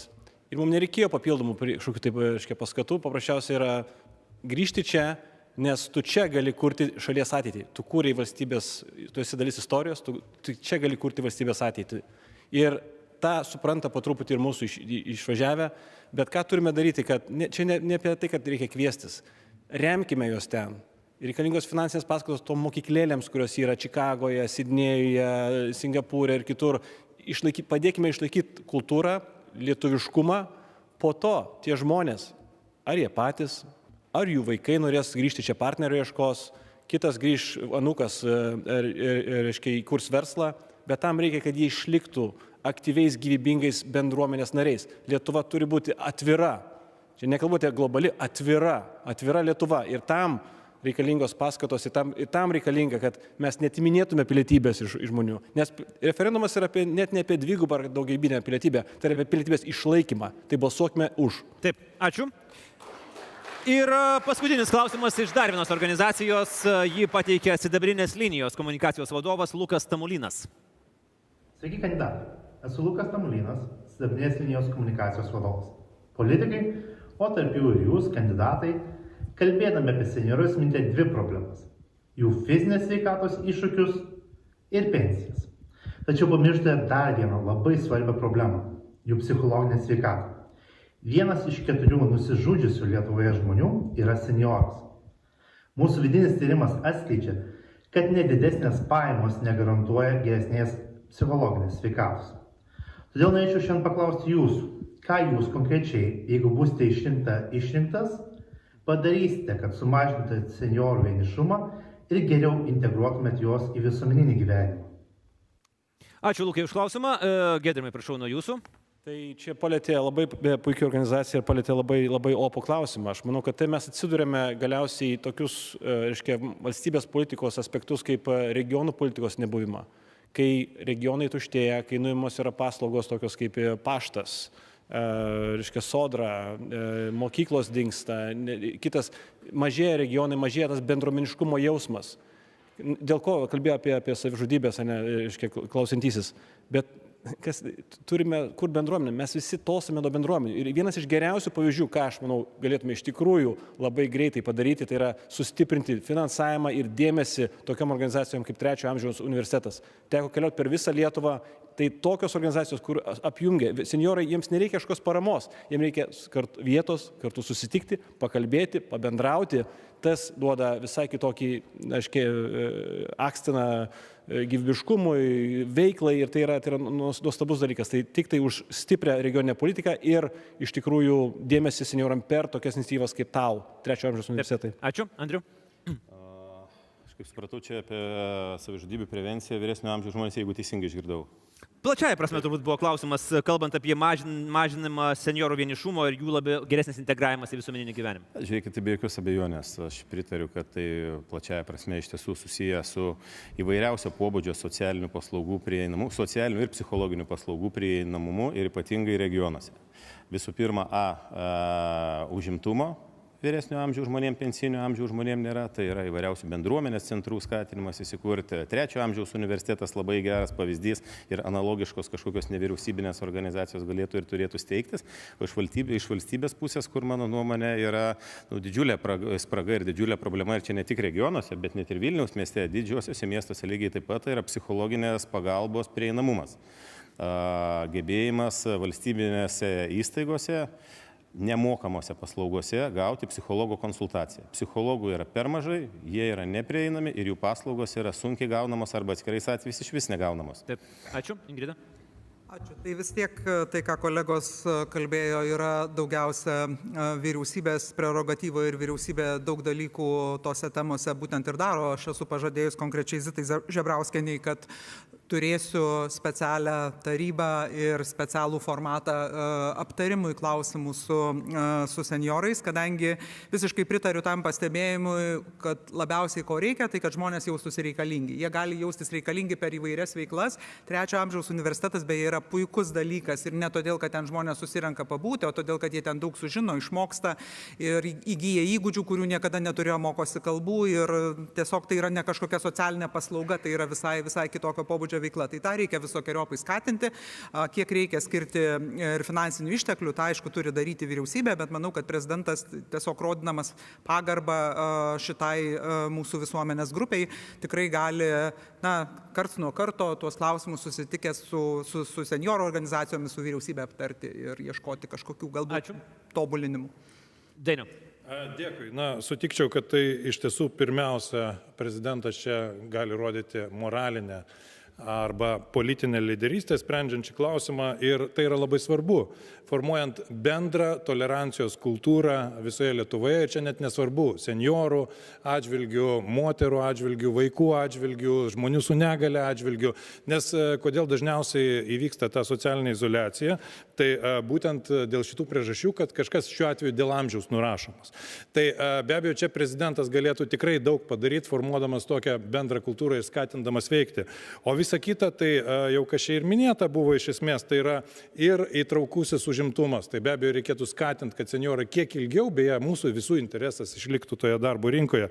Ir be abejo mokymasis visą gyvenimą, ir socialinių paslaugų didesnis prieinamumas, ir sveikatos paslaugų, ir apskritai jų tokių bendruomeniškumo skatinimas, nes tikrai tai, kas vyksta, pavyzdžiui, Vilniuje, nesulyginsi su to, kas vyksta regionais, tu norėtųsi tą perkelti. Ačiū ir Remigijau. Tai čia ko gero tas yra blogiausias atvejis, kai paskutinis turi atsakyti ir toks bendras klausimas. Tai iš tiesų, ką ir premjerė, ir Dainius ką atsakė, tai nėra tai prezidento funkcija ir jis tik tais kaip ir gali būti moralinis dalykas. Dabar mes vieno dalyko, ko nekalbam, tai senjorų į savanorystės įtraukimą, kas tikrai šiuo metu Lietuvoje yra šiek tiek šlubuoja, ir senjoro vyresnio amžiaus žmonių įdarbinimas. Tarkime, aš lygiai taip pat pas savęs susidūręs, yra senjoras, 67 metų, jisai nori dirbti, bet jis negali dirbti pilno etatų. Jis nori 20,05, 0,5 etato, bet ką tai reiškia, tu mokesčius moki kaip nuo pilno etato.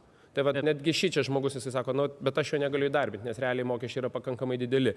Tai čia reikėtų keisti šiek tiek apmokestinimo darbų sistemą, kad žmonės, kurie yra senjorai, kurie yra pensininkai, kad jie vis dėlto darbo ir rinko išliktų kuo ilgiau. Kągi, ačiū. Tokie buvo klausimai iš mūsų socialinių partnerių.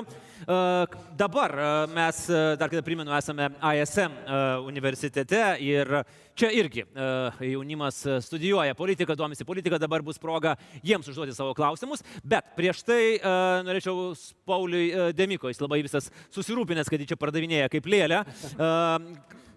Žiūrėjo į savo ekraną. Pauliau, kokius įdomiausius komentarus matėjai, ką mūsų transliacijos žiūrovai sako, gal jie nori kažko paklausti. O tą pačią progą, sekundėlę, dar kol tu įeisi, dar noriu pasakyti ir mūsų čia esantiems žiūrovams, dabar yra proga jums užduoti klausimą kandidatams, taigi kol Paulius pasakoja apie tai, kas vyksta virtualioje erdvėje, norintys pateikti klausimą, galite nusileisti čia prie mikrofono ir padarysim tokią gyvą eilę. Taigi, vienas klausimas konkrečiam kandidatui, ten prie mikrofono. Taip, vienas klausimas konkrečiam kandidatui. Jeigu turite klausimų ir noro, prašom čia prie mikrofono galite pasiruošti. Prašau, Pauliau. Tai galite ten reikiuotis iš tikrųjų, o aš čia dabar jau esu išsirašęs pakankamai ilgą pluoštą įvairiausių klausimų įvairiausiams kandidatams.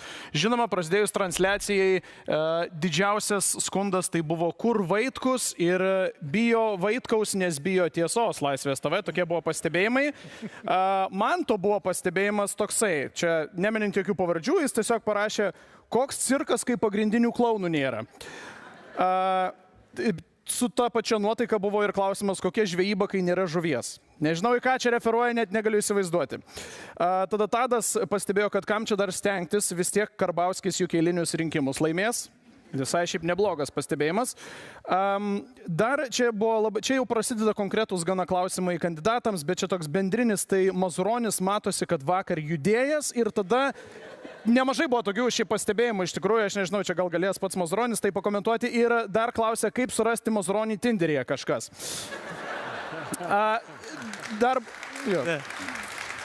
Kiek atsiveria galimybių? Dar buvo toks greitas pasišnekučiavimas, Mindaugas klausė, ar Žemaitaitis vėl su konstitucija atėjo ir Cruel Peanut Butter jam atsakė, ne, šį kartą jau visą Bibliją atsinešė. Vat. Edgaras rašė ir jau čia, kaip suprantu, šitas stavkė, atsiprašant už tokį rusišką žodį, suėjo, bet jo ir klausimas buvo, tiksliau pasiūlymas. Metam stavkės, kaip greitai Žemaitaitis išsitrauks garso įrašą iš telefono. Tai jau statyti nebegalima. Tai anksčiau reikėjo šitą sakyti. Reikia.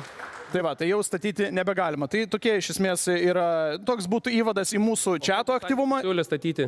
Kaip sakot? Kokius santykius siūlė statyti? Tai o čia reikėtų, žinokit, tai jau viskas, jau vis tiek, jau viskas. Nu tai žinot, čia dabar.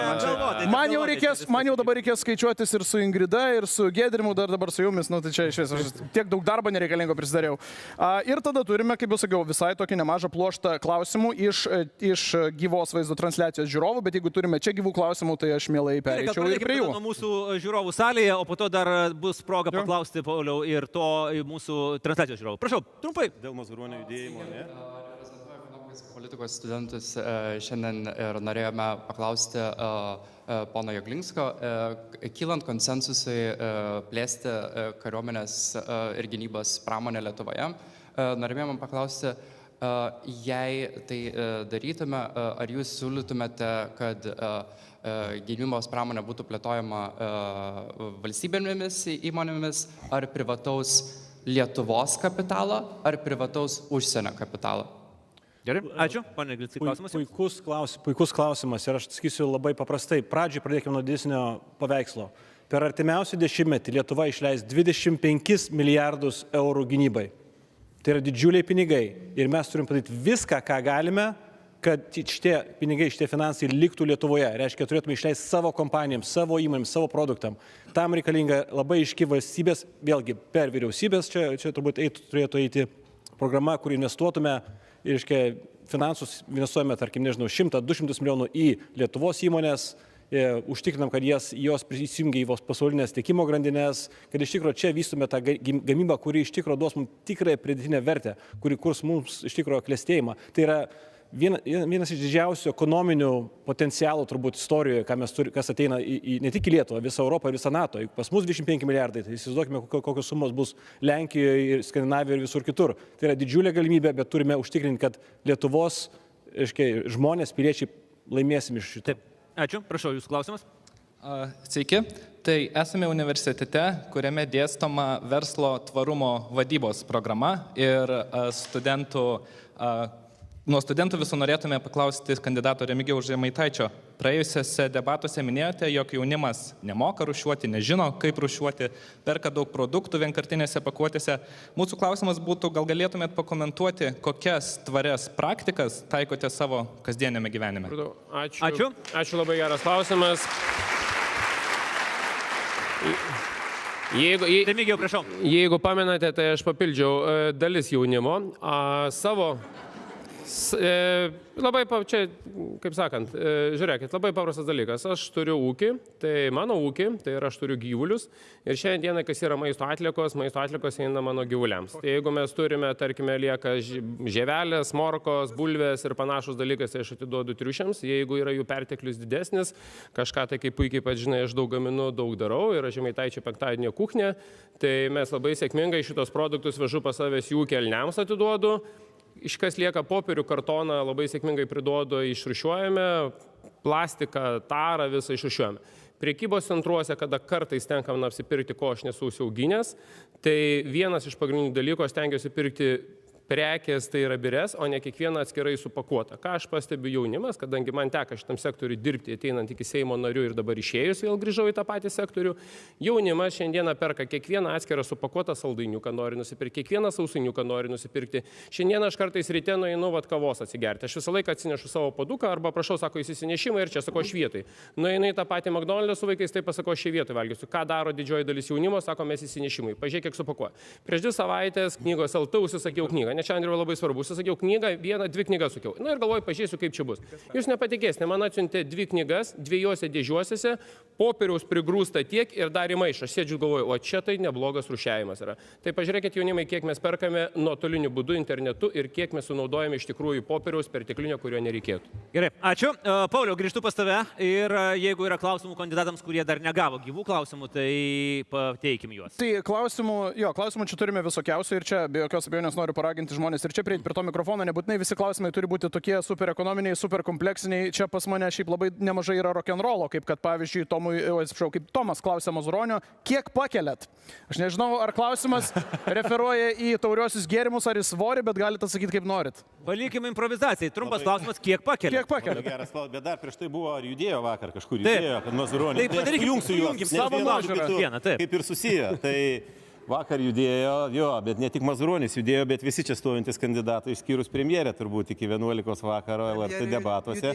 Premjerė judėjo taip tikrai nemažiau svarbiais dalykais, čia nepriekaištas kažkoks.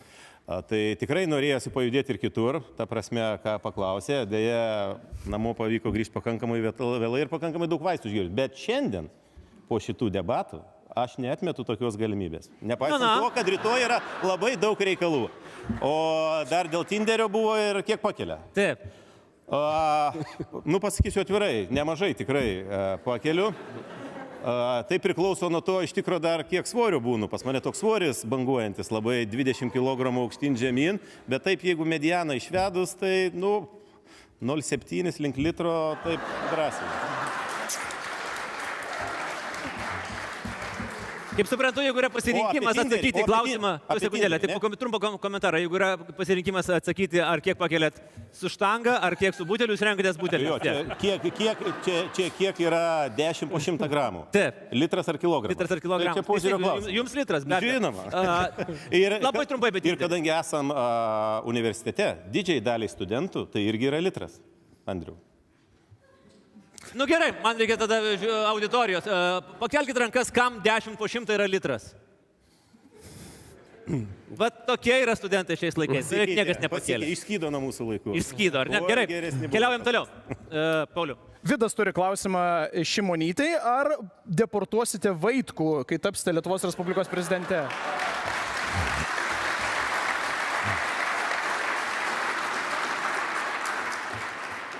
Šiaip čia yra labai dažnas klausimas. Ai, taip netgi. Žmonės, kai pamato, kai Latvijoje ten visokius laikinus leidimus turintys nepiliečiai yra išsiunčiami su Čemadan Vokzal, ta šalis, į kurią yra išsiunčiami, kartais užduoda klausimą, kodėl mes taip negalime išsiųsti kai kurių žmonių esančių Lietuvoje su lietuviškomis pavardėmis.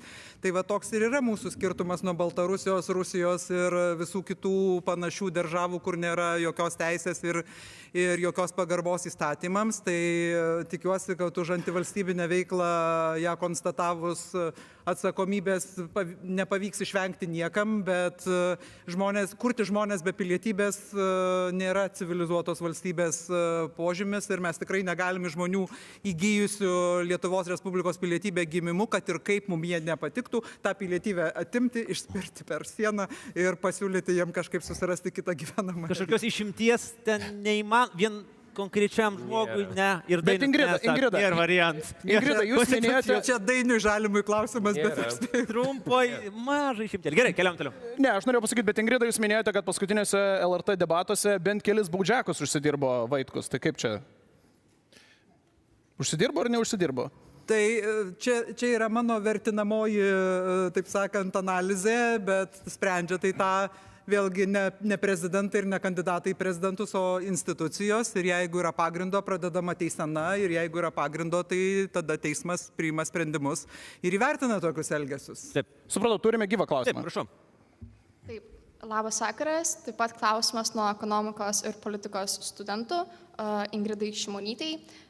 Vienas iš kandidatų, kurio šiandien nėra, stipriai pasisakė dėl palūkanų sumažinimo, jeigu taps prezidentu. Tai mano klausimas, ar prezidentas iš vis tai gali padaryti ir koks jūsų yra požiūris į tai? Ačiū. Tai ir čia vienas esantis kandidatas išvedė tokią priklausomybę, kad kadangi prezidentas teikia Seimui tvirtinti Lietuvos banko valdybos pirmininką, o taip pat skiria valdybos narius, tai tokiu būdu, kažkokiu būdu jis gali spręsti palūkanų klausimą. Tai pirmiausia, bazinės palūkanas eurozonoje, kuriai mes priklausom, nustato Europos centrinis bankas, kuris pagal ES pagrindinės sutartys yra nepriklausomas, nepriima niekieno nurodymų ir neveikia pagal niekieno komandas. Ir tas pats yra parašyta ir Lietuvos banko įstatymo. Ir natūralu, kad kai Europos centrinis bankas pradėjo itin sparčiai didinti bazinės palūkanų normas, kovodamas su infliacija, čia ta kova gera. Ačiū, prašau, jūsų klausimas. Labas vakaras. Čia žmogus iš Datos Analitikos nori paklausti dėl Seimo ir vyriausybės, kadangi pakankamai dar ne visai retai girdžiu tokius pasisakymus, kad žmonės nepatikimi Seime ir panašiai. Kaip jūs veiktumėte, kad pagerinti kaip ir visuomenės pasitikėjimo Seimu ir kad jis aktyviau ir geriau kaip ir dirbtų savo darbą? Kam klausimas? Šimonytei. Ingrida, prašau. Padidint pasitikėjimą Seimu, tai čia toks Sizifo darbas, nes manau, kad labai didelė dalim dalykai priklauso nuo paties Seimo ir Seimo narių. Ir vėlgi klausimas, kaip visuomenė priima tai, kas yra normali politika. Kai žmonės diskutuoja ir debatuoja, tai kartais išgirsti tokį klausimą, kiek jūs galite ten pyktis ar pjautis, ar, ta prasme, kodėl jūs negalit kažkaip susitarti? Nu, todėl, kad politinis debatas yra toks žanras, kad žmonės turi skirtingas nuomonės, skirtingus įsitikinimus. Kartais tas debatas yra karštesnis, kartais mažiau karštas, visko ten būna, bet į patį politinį debatą reikia žiūrėti kaip į normalų procesą. Nu, čia nėra kažkokia valstybė, kur visi pakelia rankas taip kaip dūmoj ar kažkur dėl to, kad viršininkas pasakė. Bet aišku, kad politikams patiems turbūt reikia tą pagarbą užsidirbti. Geriausia būtų nečiožinėjant ant visokių nesąmonių, tokių kaip parlamentinės išlaidos ir taip toliau ir panašiai. Ta prasme, tiesiog dirbant savo darbą sąžiningai ir čia tokio bendro turbūt pasitikėjimo ar nepasitikėjimo institucijomis klausimas. Vis tiek užgyvenam. Prašau, jūsų klausimas, arčiau mikrofono. Sveiki, vėlgi klausimas nuo ekonomikos ir politikos studentų, ponai Žemaitaičiui. Pakankamai garsiai nuskambėjo jūsų interviu, kai kalbėjote apie Lukašenką. Galbūt galėtumėte mums patikslinti, kaip vertinate jį kaip politiką ir ar ta draugystė su juo tikrai turėtų būti. Ačiū. Okay. Ačiū už klausimą. Veikia? Ačiū už klausimą. Tai aš dar kartą galiu pasakyti, kad ko gero su pačiu Lukašenka santykių valstybė artimiausius metus mes matyti tikrai jų neturėsim ir jų neįmanoma, kad jie galėtų būti. O kas liečia su Baltarusijos tauta, su Baltarusijos žmonėmis, aš manau, mes turim tos santykius išlaikyti, turim turėti ir Seime kai kurios šitos iniciatyvos suvienodinti sąlygas, neįsileisti ir panašiai man tai nepriimtinos. Ir aš džiaugiuosi, kad Baltarusijos gyventojai gali atvažiuoti į Lietuvą, gali šičia prisidėti prie mūsų darbo jėgų kūrimo ir lygiai taip pat jūs ko gero puikiai matot, kad nemaža dalis Baltarusijos, Rusijos, Kazakstano, Tadžikistano ir Ukrainos gyventojų, kurie gyvena šičia Lietuvoje, jie būtent ir lieka ir atlieka tą darbą, kur nemaža dalis lietuvių šiandieną jo tiesiog nedirba. Ačiū. Prašau dar klausimai. Čia. Taip. Tai klausimų žalimų bus. Kam? Klausimų žalimų bus. Šiuo metu mes turime einantį prezidentą pareigas, kuris jau pakankamai ilgą laiką pasakoja apie tai, kiek jisai vidaus politikoje turi įtakos ir kiek yra daug dalykų padaręs vidaus politikoje. Tai aš norėjau tiesiog pasitikslinti iš konstitucinės perspektyvos, tai kiek vis dėlto prezidentas turi tos įtakos vidaus politikoje. Dėkui. Ačiū klausimą, ponė Žalimai.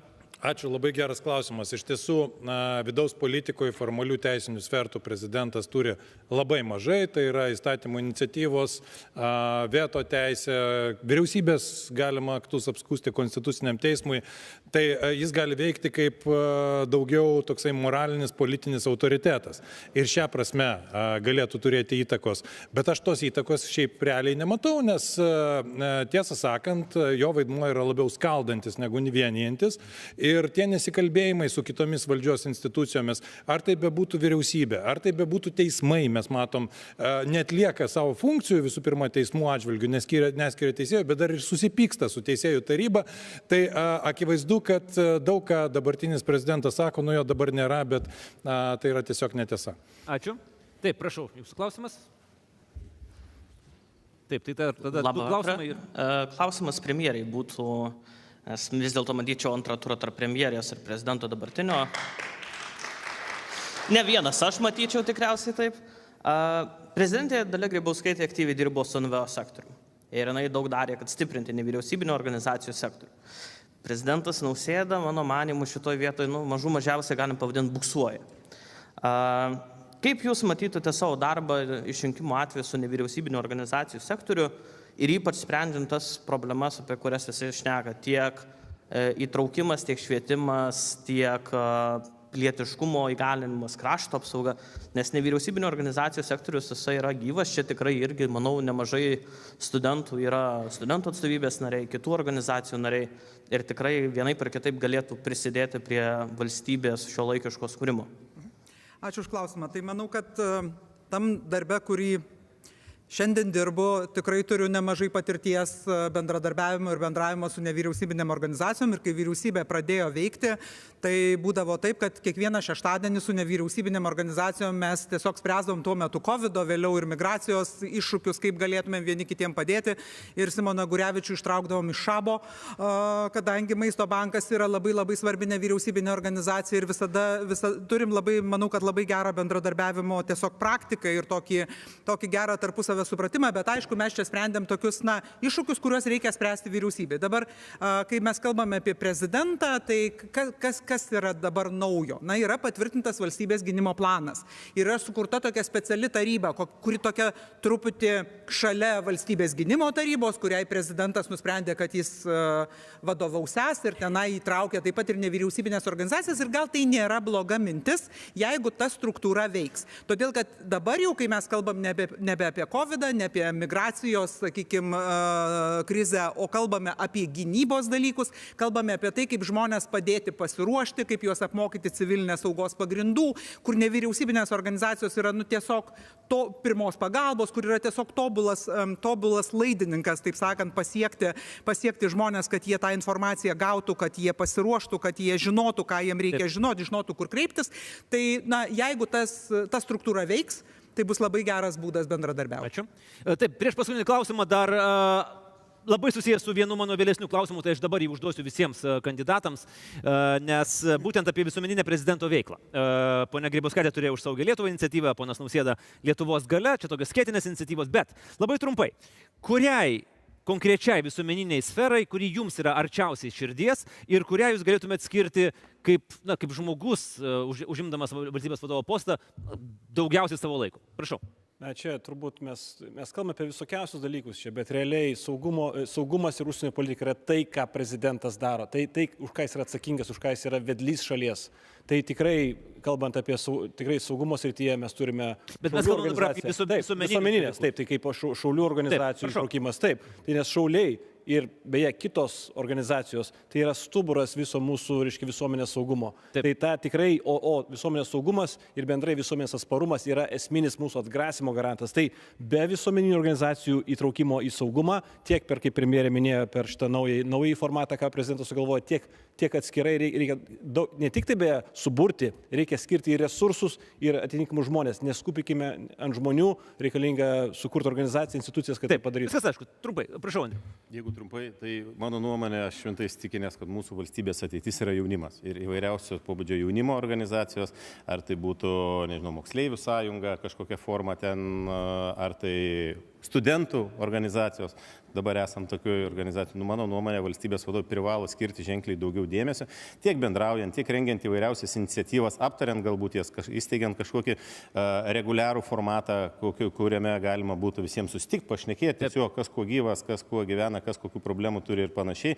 Tai to dėmesio jaunimo atžvilgių, mano nuomonė, dabartinės valstybės vadovas skiria tikrai ženkliai per mažai. Ir tik prieš rinkimus beje.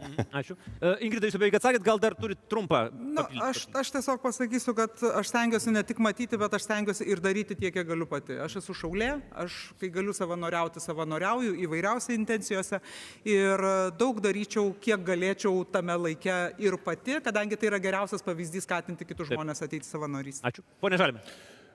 Na, aš, kaip jau turbūt irgi esu minėjęs, pirmiausia, skirčiau dėmesį į netolerancijos, neapykantos įvairiausių formų išgyvendinimą ir be abejo remčiau šioje srityje visas iniciatyvas, bet be abejo, galbūt didžiausią akcentą aš vis dėlto taip teikčiau žmonėms su negale, vaikams su negale ypač, nes ko gero jie labiausiai yra tokie dažnai izoliuoti ir sunkiausiai jam dėmesio maždaug mažiausiai yra skiriama. Tai, bet aišku, neužmirščiau jokių būdų ir visų kitų, ir šauliai čia buvo paminėti. Čia reikia pasirinkti kažkurį prioritetą, tai čia natūralu, kad tų prioritetų yra daug. Dėkui ir Remigijau. Kadangi, kaip ir sakėt, prioritetas, tai aš tai skirčiau vienareikšmiškai maisto sektoriui, žemės ūkio sektoriui, vienos grandies tiekimo sistemai, nes maistas tai yra mūsų pasaulio visos ateitis. Šiandieną mes turime didžiausius iššūkius, tai yra maisto švaistimas, maisto netinkamas naudojimas.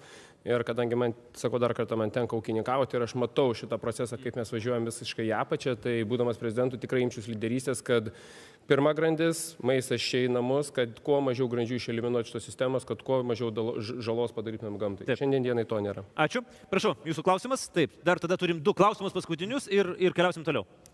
Ponui Žemaitaičiui klausimas. Koks būtų jūsų siūlymas ir kokia jūsų pozicija, ką valstybė turėtų daryti su verslais, kurie vis dar veikia Rusijoje ir rusiškais verslais, kurie veikia Lietuvoje? Ačiū. Tai jeigu sekate mano socialinėje erdvėje, tai 2 metai aš tą patį kartoju, kad sankcijos neveikia ir jos negali veikti, nes ES tiesiog sankcijas leidžia peidinėti. Amerika yra to tikriausias pavyzdys. Amerikos iždo departamentas praėjusį pirmadienį priėmė sprendimą 11, sakiau 12, pasitikslinau galutinį sprendimą decisioną. Tai 11 institucijų, bankinių institucijų toliau leisti atsiskaityti už naftą, už uraną, už visas produkcijas, už žaliavas. Praėjusiu 22 metų Liepos 3 dieną iždo departamentas priėmė sprendimas nutraukti sankcijų taikymą Rusijos trąšom, žemės ūkio technikom, sėklom ir panašiai. Tai kaip gali jo šiandieną veikti, funkcionuoti, jeigu mūsų strateginė partnerė Amerika toliau leidžia visą šitą dalyką peidinėti. Tai faktas, kad ne vienas prezidentas gali tą daryti, ne vienas premjeras gali daryti, tai yra vadovų taryba, tai Europos komisija vienbalsiai gali priimti kažkokį sprendimą. Bet dėja, jos tokias yra. Ir dabar, metros 11 ar 13 paketas. Tai būtų paskutinis klausimas iš auditorijos, Rokai, prašau, prieikite. Bet paskui turėtume judėti. Priimsim dar vienas laukęs. Gerai. Labai trumpai. Šimonytei. Kaip nepaslaptis, baigus prezidentų kadencijai, taipogi baigėsi ir kariuomenės vado kadencija. Taigi, jeigu būtumėt prezidentė išrinkta, ką paskirtumėt į kariuomenės vadą? Ačiū. Tikrai labai pasiūlyčiau, aš negalėčiau paskirti, nes turi patvirtinti Seimas, bet pasiūlyčiau tikrai labai kompetentingą kandidatą, kadangi tikrai pavardžių nemanau, kad čia derėtų vardinti, tai pasakyčiau, kokie turėtų būti reikalavimai. Tai turėtų būti žmogus, kuris supranta dabartinio laikmečio iššūkius labai adekvačiai, kuris turi tarptautinės patirties ir kurį gerbia kariai. Tai turbūt būtų 3 pagrindiniai reikalavimai. Ačiū. Ir paskutinis klausimas. Sveiki. Trumpas klausimas kandidatui Žemaitaičiui. Rusų kalba Lietuvos mokyklose. Likti ar nelikti? Ačiū. Taip, likti, mano vaikas mokosi 5 klasėje, kitais metais 6 klasėje, mano mokykloje naikinama rusų kalba, aš savo vaikui ieškau papildomos mokytos, kad jis mokintų rusų kalbą, nes aš manau, kad santykiai su Rusija po 10-15 metų nutrūks, vaikas jau bus studentas ir rusų kalba jam tikrai perves. Kuo daugiau žmogus moka kalbų, tuo jis daugiau gali bendrauti su pasauliu. Ačiū. Pauliau, turi dar kelis komentarus ar klausimus? Kelis komentarus. Dainiui Žalimui neuždavėm dar klausimo iš čiato. Dainiau, jūs norite rimtesnio ar labai nerimto? Galite pats pasirinkti. Gerai. Tai Viktorija klausia, pavyzdžiui, kaip kovotumėte su psichologiniu smurtu ir mobbingu savo darbo aplinkoje? Ačiū už atsakymą. Nežinau, kas šiuo atveju yra jūsų darbo aplinka, ar būsimoji, jeigu taptumėte, ar dabartinė, bet galite pasirinkti atsakyti, kaip norit. Geras klausimas, iš tiesų, aš irgi nežinau, bet kuriuo atveju mobbingas yra netoleruotinas ir čia yra be abejo ir įstaigos vadovo atsakomybė. Šiuo metu ten, kur aš vadovauju, VDU teisės fakultete, tai tikrai jokio mobbingo nėra. Tai dėl to, kad yra sukuriama tam būtina atmosfera ir tiesiog visi su visais yra kalbamasi ir su visais yra sutariama ir visi vertinami pagal jų rezultatus. Taip, ačiū. Pauliau, dar turi kažką? Taip, Remigijau, čia keliauja iš tikrųjų po socialinius tinklus tokia viena nuotrauka, kai jūs pasilenkėte prie Ingridos batelio, yra toks kadras, jūs stovite pasilenkęs tarp Dainiaus ir Ingridos ir dabar tas kadras yra vadinamas Eifelio bokštu. Kas supranta, tas supranta, bet iš tikrųjų klausimas jums buvo, ar Lukašenka yra legitimus prezidentas ir ar reikia su juo bendradarbiauti. Va, čia toks žiūrėkit, dėl prieš tai jūsų buvo klausimas, ar Žemaitaitis turi konstituciją ir Bibliją. Žemaitaitis yra praktikuojantis katalikas ir Biblija yra visą laiką pas manęs. Tai siūlyčiau paskaityti Kunigų knygos 18 straipsnį 22 ir Kunigų knygos 20-13 pastraipą. Čia man asmeniškai siūlote paskaityti. Tiesiog tam žmogui parašy, gali pasiskaityti, aš jau dabar suprasi tam tikrą esmę. Dabar dėl Lukašenkos, kadangi mes ES užsienio politikos vykdytojai, kurie yra atsakingi, pripažinom, kad jis yra nelegitimus ir neteisės išrinktas, tai tokios nuomonės mes laikomės. Deja, Baltarusija yra kitos nuomonės ir Baltarusija laiko, kad jis yra išrinktas. Pauliau, paskutinis klausimas. Tai Giedrimui tikriausiai, ar ne, nes jam dar neuždavėm klausimo. Tai Giedrimai, jūs minėjote savo praeitose debatuose, kad niekas nieko apie mane, kaip ten pasakėt, nieko aštraus, jokio fakto apie jūs neištraukė. Tai čia, kaip supratau, šitas atkeliauja praktiškai iš Skirmanto Malinausko. Žaibas tiesą klausia. Jūs nekartą minėjote, kad turite 3 vaikus, o tai žmoną turite ar ne?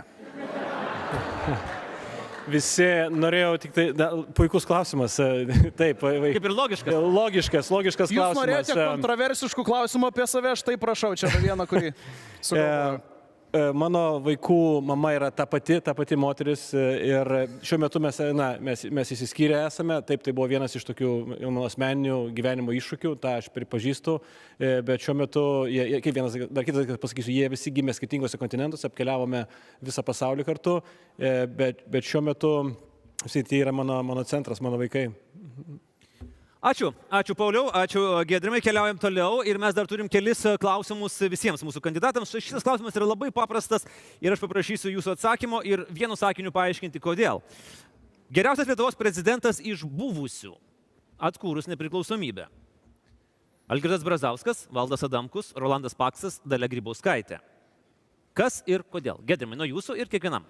Tai čia Valdas Adamkus man vienareikšmis, nes jisai atnešė tą vakarietišką kultūrą, kurios tuo metu reikėjo dar 98 metais ir po to, jau po Pakso viso fiasko, jis atkūrė šalies autoritetą užsienio partnerių akyse ir Lietuvos žmonių akyse. Tai čia yra nuostabiausias prezidentas, manau. Ačiū. Andriu. Valdas Adamkus, be jokios abejonės, nesistelkė, neskaldė, jungė, o ne priešino ir ieškojo sąlyčio taškų, o ne to, kas skiria. Tai labai svarbu tokias pareigas einančiam asmeniui. Ingrida.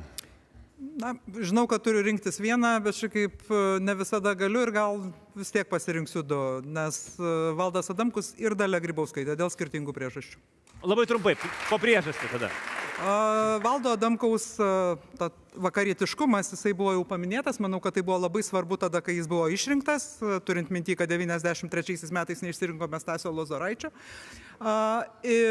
O Dalia Grybauskaitė dėl daugybės strateginių sprendimų paramos, tų, kurie Lietuvai buvo kritiškai svarbus, kurie buvo priimti, kurie važiavo nepriklausomai nuo vyriausybės kaitos ir dėl ko mes esame dabar laisvi nuo rusiškų dujų ir nuo visokiausių kitokių nesąmonių. Ačiū. Dainiau? Būčiau turėjęs tą pačią dilemą, bet įvardinsiu vieną. Gal tada Valdas Adamkus, tiesiog aukštesnė darbo kultūra, daugiau tolerancijos, bet visi turi ir pliusų, ir minusų. Tai viena iš minusų, aš tikrai manau, mažesnis gaudimasis šalies, tokiose postsovietinėse realijose. Ačiū ir Remigijų. Algirdas Mykolas Brazauskas, tai yra pramoninkas, tai yra kūrėjas, prie kurio iš tikrųjų ir Tarybų sąjungoje, ir Lietuvoje buvo pakankamai smidėta. Vienas dalykas. Antras yra dalykas, tai žmogus, kuris Rusijos blokados metu sugebėjo iš tikrųjų Lietuvą išvairuoti, sugebėjo Lietuvą vesti į NATO, sugebėjo vesti į Europos Sąjungą, sugebėjo PPO ir begalę daug iš bendradarbiavimo dalykų. Tai Algirdas Mykolas Brazauskas tai buvo tas, ką mes šiandien turim pagrindą. Dėkui. Dabar dar viena nedidelė užduotis, dabar kviečiu paimti tas lenteles. Gedrimai, atidžiai pasižiūrėkite, kas yra kurioje pusėje. Ir įsivaizduokime, kad jūs esate... Taip yra. Arba vetuojate, arba ne. Yra priimami tam tikri įstatymai Seime ir prezidentas turi vetuoti arba ne. Tai aš tiesiog skaitau įstatymus ir laukiam jūsų reakcijos. Pirmas įstatymas. Seimas priima įstatymą dėl privalomos karinės tarnybos vaikinams ir merginoms. Vetuojate ar ne? Taip. 2 veto iš Andriaus Mazuronio ir Remigijaus Žemaitaičio. Kiti nevetuoja. Naktiniai taikikliai medžioklėje. Vetuojate ar ne? 2 veto iš Ingridos Šimonytės ir Dainiaus Žalimo. Gyvenimo įgūdžių programa mokyklose. Vetuojate ar ne? Žiūrint su kokiu turiniu. Taip. Kaip dabar yra diskutuojama? Ne, palauk, gerbiamas Andriau, tikrai nėra taip, kaip diskutuojama, turėtų būti detaliai išaiškinama. Jeigu mes kalbame apie lytinį ugdymą, kada ugdo specialistai, tai yra ginekologai, gydytojai, urologai ir panašiai, tada tikrai ne. Bet mes dabar turim tą gyvenimo įgūdžių programą, kuri yra parašyta. Tada yra vetuojama. Aš kalbu apie tai, kas dabar yra. Taip. Andrius Mazuronis ir Remigijus Žemaitaitis vetuoja. PVM didinimas. Kieno? PVM didinimas, pridėtinės vertės mokesčio didinimas, dėl krašto gynybos ar dėl kitų dalykų. Taip, prašau. Ir vetuoja visi išskyrus Ingridą Šimonytę. Toliau. Panaikinti alkoholio prekybos ribojimo laikus nusprendžia Seimas. Vetuojate ar ne? Tai reiškia, kad padidėjo. Gerbiamas Andriau, liko 10 minučių iki jau tiksliau baigėsi, tai... Taip, dabar irgi toksai nerimėlis. Ne, jau viskas, žinokit. Toks klausimas, pirmas turėjo būti.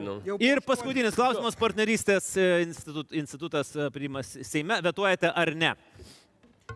Ir mes turim 2 veto iš Andriaus Mazuronio ir Remigijaus Žemaitaičio. Bet vėlgi pasižiūrėkime, kokia yra partnerystės projektas ir koks yra. Tai yra santuokos elementų perdėjimas. Tai jeigu su santuokos elementais aš kategoriškai prieš, nes tai yra Konstitucijos 38 3 dalis. Jeigu mes kalbam apie tai, kas dabar skinėsi kelią Seime. Gerai, na kągi. Lieka dar po vieną klausimą iš manęs ir tada baigiamieji žodžiai. Po vieną trumpą klausimą aš turiu kiekvienam kandidatui, pradėkime Gedrimai nuo jūsų. Viena pagrindinių problemų, su kuriais susidūrė, tai visi pradžio rinkimų klausdavo, o kas tas toks? Kas aš? NATO. Ar pavyko išspręsti šitą žinomumo problemą ir ar tie, kurie pamatys jūsų pavardę biuletenėje, jau, manot, žinos tikrai daugiau apie jūs? Nedaug liko laukti, sužinosime. Aš tikiu, kad iš tikrųjų dėja dėl tam tikrų yra statyminių dalykų ir galbūt, kad vėlavimo mes neturėjome nei tam tikrų finansų, nei oligarchas sustovi už manęs, nei kažkokie tai su Baltarusijos, reiškia, sankcijom susiję giminių verslai. Tai to tikrai neturėjome, tai vėlgi esame, kur esame finansiškai resursų prasme, bet iš tikrųjų padarėm visą darbą, turiu puikią komandą, su kuriais dirbame tikrai dieną naktį, važiavam per visą Lietuvą, tikiu, apie mane sužinojo ir tikiuosi, kad ir tikimės iš tikrųjų geriausių rezultatų. Ačiū, Gedrimai.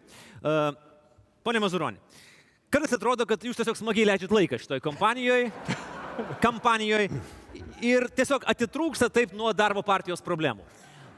Kiek tame yra tiesos? Nulis. Kad smagiai leidžiu laiką, yra tiesos ir nemažai, bet čia mano toks gyvenimiškas požiūris. Aš visame kame, ką aš darau, aš smagiai leidžiu laiką. Tiesiog tai, kas man yra nesmagu, aš to tiesiog nedarau. Ir siūlyčiau visiems jums, čia filosofinis toks požiūris, bet tikrai jūs galite juoktis, bet aš siūlyčiau jums patiems vadovautis tuo principu gyvenime. Daryti tai, kas jums teikia malonumą, daryti tai, kas yra smagu. Ir tik tai yra gyvenimo turbūt pagrindinis variklis. Neapkrauti savęs tuo, kas tau yra tiesiog atmestina ir nepriimtina.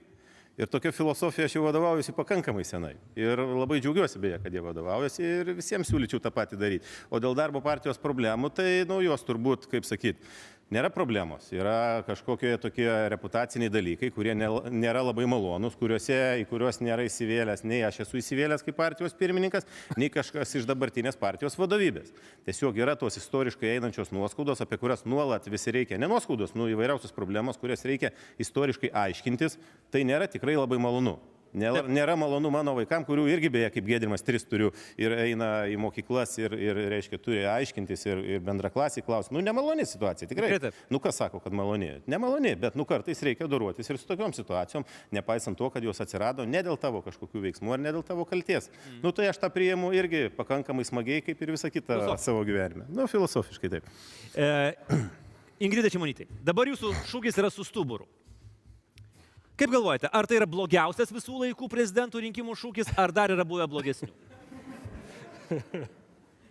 Kad aš daug neatsimenu tų šūkių, man sunku būtų išranguoti. Jeigu reiktų rinktis tarp dviejų, stipri prezidentė, stipri valstybė, ar su stuburu, kuris būtų blogesnis? Sakyčiau, kad tas pirmas buvo blogesnis dėl to, kad kažkada jis buvo kažkur kitur panašus panaudotas ir aš nepaguglinau. Tai čia turbūt problema ne šūkiai, o tame, kad aš nepaguglinau. Dainius Žalimai, jūsų citata, Dainiau. Jeigu valstybinio proto būtų daugiau, nebūtų ir kandidatės, kuri neturi jokių šansų laimėti, kad ir kokia būtų puiki. Ką turėjote omeny taip sakydamas? Konkrečiai apie valstybinį protą. Turėjau omeny apie valstybinį elgesį, kada iš tiesų žmonės turintis europinės šiuolaikinės valstybės viziją turi susivienyti ir turi nugalėti šiuose rinkimuose, nes kitaip, kaip aš minėjau, mes galim turėti arba dar vieną Vengriją, arba, kas dar blogiau, netgi to savotišką tokį rusišką pasaulį. Ačiū. Klausimas Remigijui Žemaitaičiui.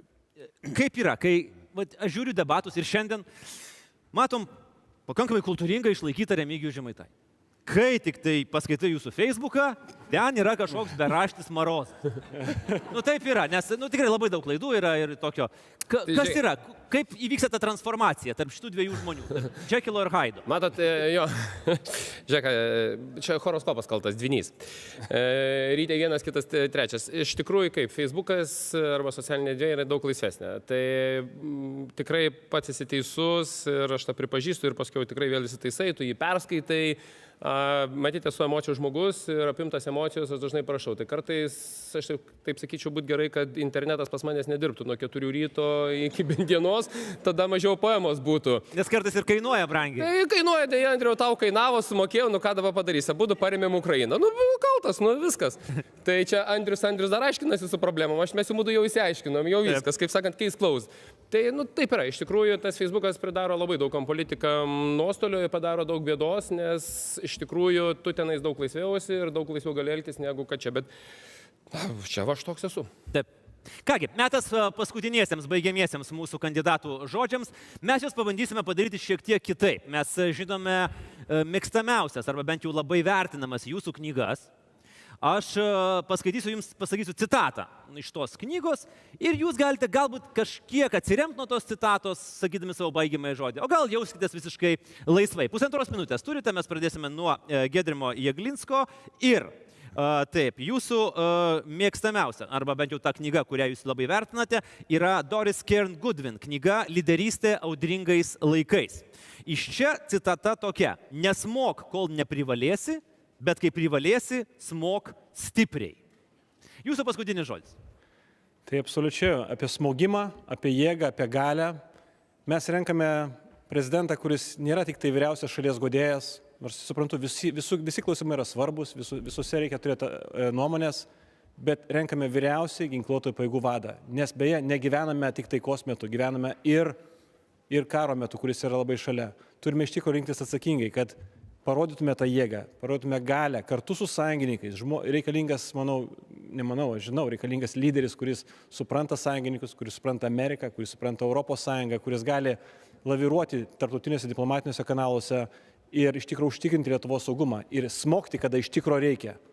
Ir čia visiems palinkėčiau beje. Ir jeigu kas manęs vis dar sako, nežinote, sakau, NATO.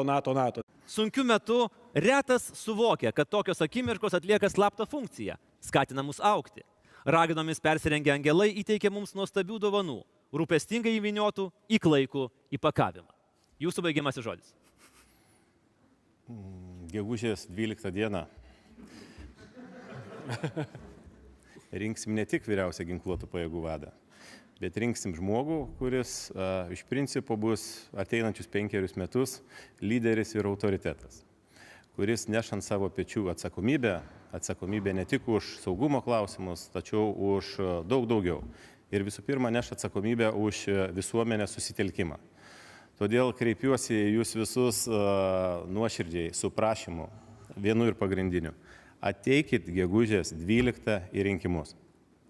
Tiesiog sudalyvaukit. Paraginkit savo artimuosius, paraginkit savo giminės, paraginkit savo kaimynus, paraginkit tuos, ką pažįstat ir to, ko nepažįstat, ką sutiksit gatvėje. Padarykim gegužės 12 aktyvumą ne 50-60%, o 85-90%. Tam, kad niekas paskui nesigailėtų dėl priimto sprendimo, koks jis bus padarytas. Ir antras labai svarbus dalykas. Nepamirškit, kaip rašo toj knygoje Dievas keliauja inkognito ir ta filosofija, kurią aš iš principo stengiuosi vadovauti. Užsidarius balsavimo kabiną nelieka jūsų jokių partijų, nelieka jūsų darboviečių, nelieka jūsų kažkokių gyvenimo autoritetų. Nelieka žmonų, meilužių ar kaimynų, kas stebi per petį ir žiūri už ką ir kaip jūs balsuosit. Liekate tik jūs, jūsų sąžinė ir jūsų širdis. Atsiremiant į tuos du dalykus ir prašau jūsų pabalsuoti gegužės 12. Ir žinoma, jeigu jūsų širdis ir sąžinė veikia geriausiai, be jokios abejonės balsuosit už mane. Ačiū. Andrius Mazuronis. Ingrida Šimonytė, knyga Jaroslavas Hašekas, Šauniojo kareivio Šveiko nuotykiai. Kad kita kažkokia buvo jau. Citata yra parinkta tokia. Jis taip apdujo nuo viso to, kad išgėrė visą stiklinę vandens, nuo kurio burnoje liko arklio šlapimo ir mėšlo skonis. Paskui apspangęs už vandens stiklinę žydui davė 5 kronas. Jūsų baigiamasis žodis. Lietuva yra puikia šalis. Ir aš nemanau, kad mums gresia kažkokia Vengrija ar Rusija. Aš manau, kad mums gresia tiesiog nepadaryti visko, ką mes galime ir nepasiekti tos pažangos, kurią mes galime pasiekti, jeigu visi kartu sutelktai dirbsime. Todėl aš manau, kad tai yra pagrindinė prezidento pareiga ir pagrindinis prezidento uždavinys. Prezidentas neprivalo konkuruoti su kitomis valdžios šakomis, prezidentas neprivalo žadėti tai, ko jisai negali padaryti, bet yra labai svarbus dalykai, kuriuos prezidentas gali ir privalo daryti. Ir pirmiausia, tai yra Lietuvos balsas pasaulyje, Lietuvos prestižas pasaulyje.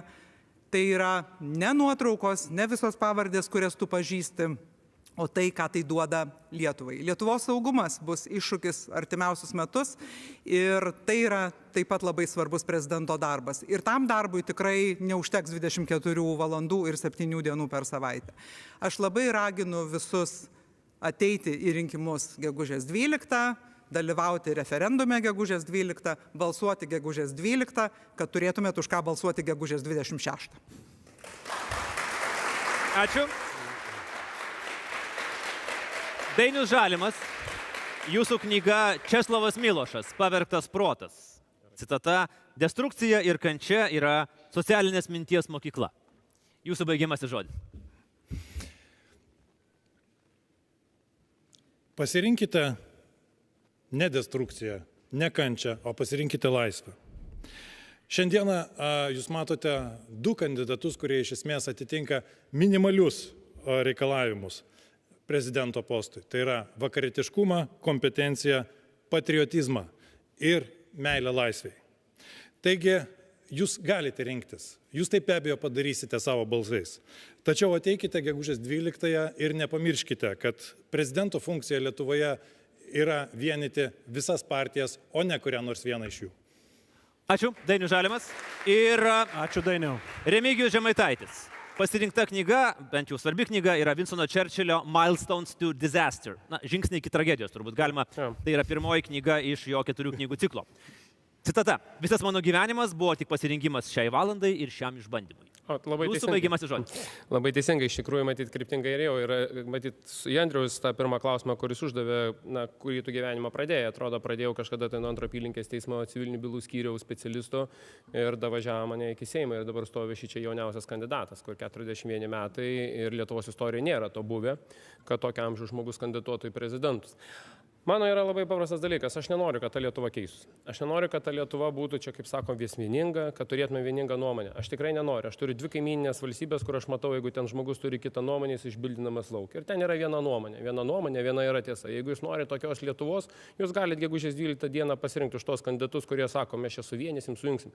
Priešingai, Lietuva turi būti margaspalvė. Mes turim turėti kuo daugiau nuomonių, mes turim turėti kuo daugiau diskusijų, mes kuo daugiau turim bendrauti, kuo daugiau tokia, tokia atsiskleidė būti. O ką mes norim padaryti? Mes norim užgošti, uždaryti ir kažką padaryti. Jeigu mes galvom, kad prezidentas suvienys, Lietuvoje ir pasaulyje nėra nei vieno prezidento, kur suvienė. Ir to yra pavyzdys Amerika. Nei Bidenas, nei Trumpas, nei vieni. Jisai kaip tik ir atrodo suskaldė, bet to yra žavi ir to yra demokratija.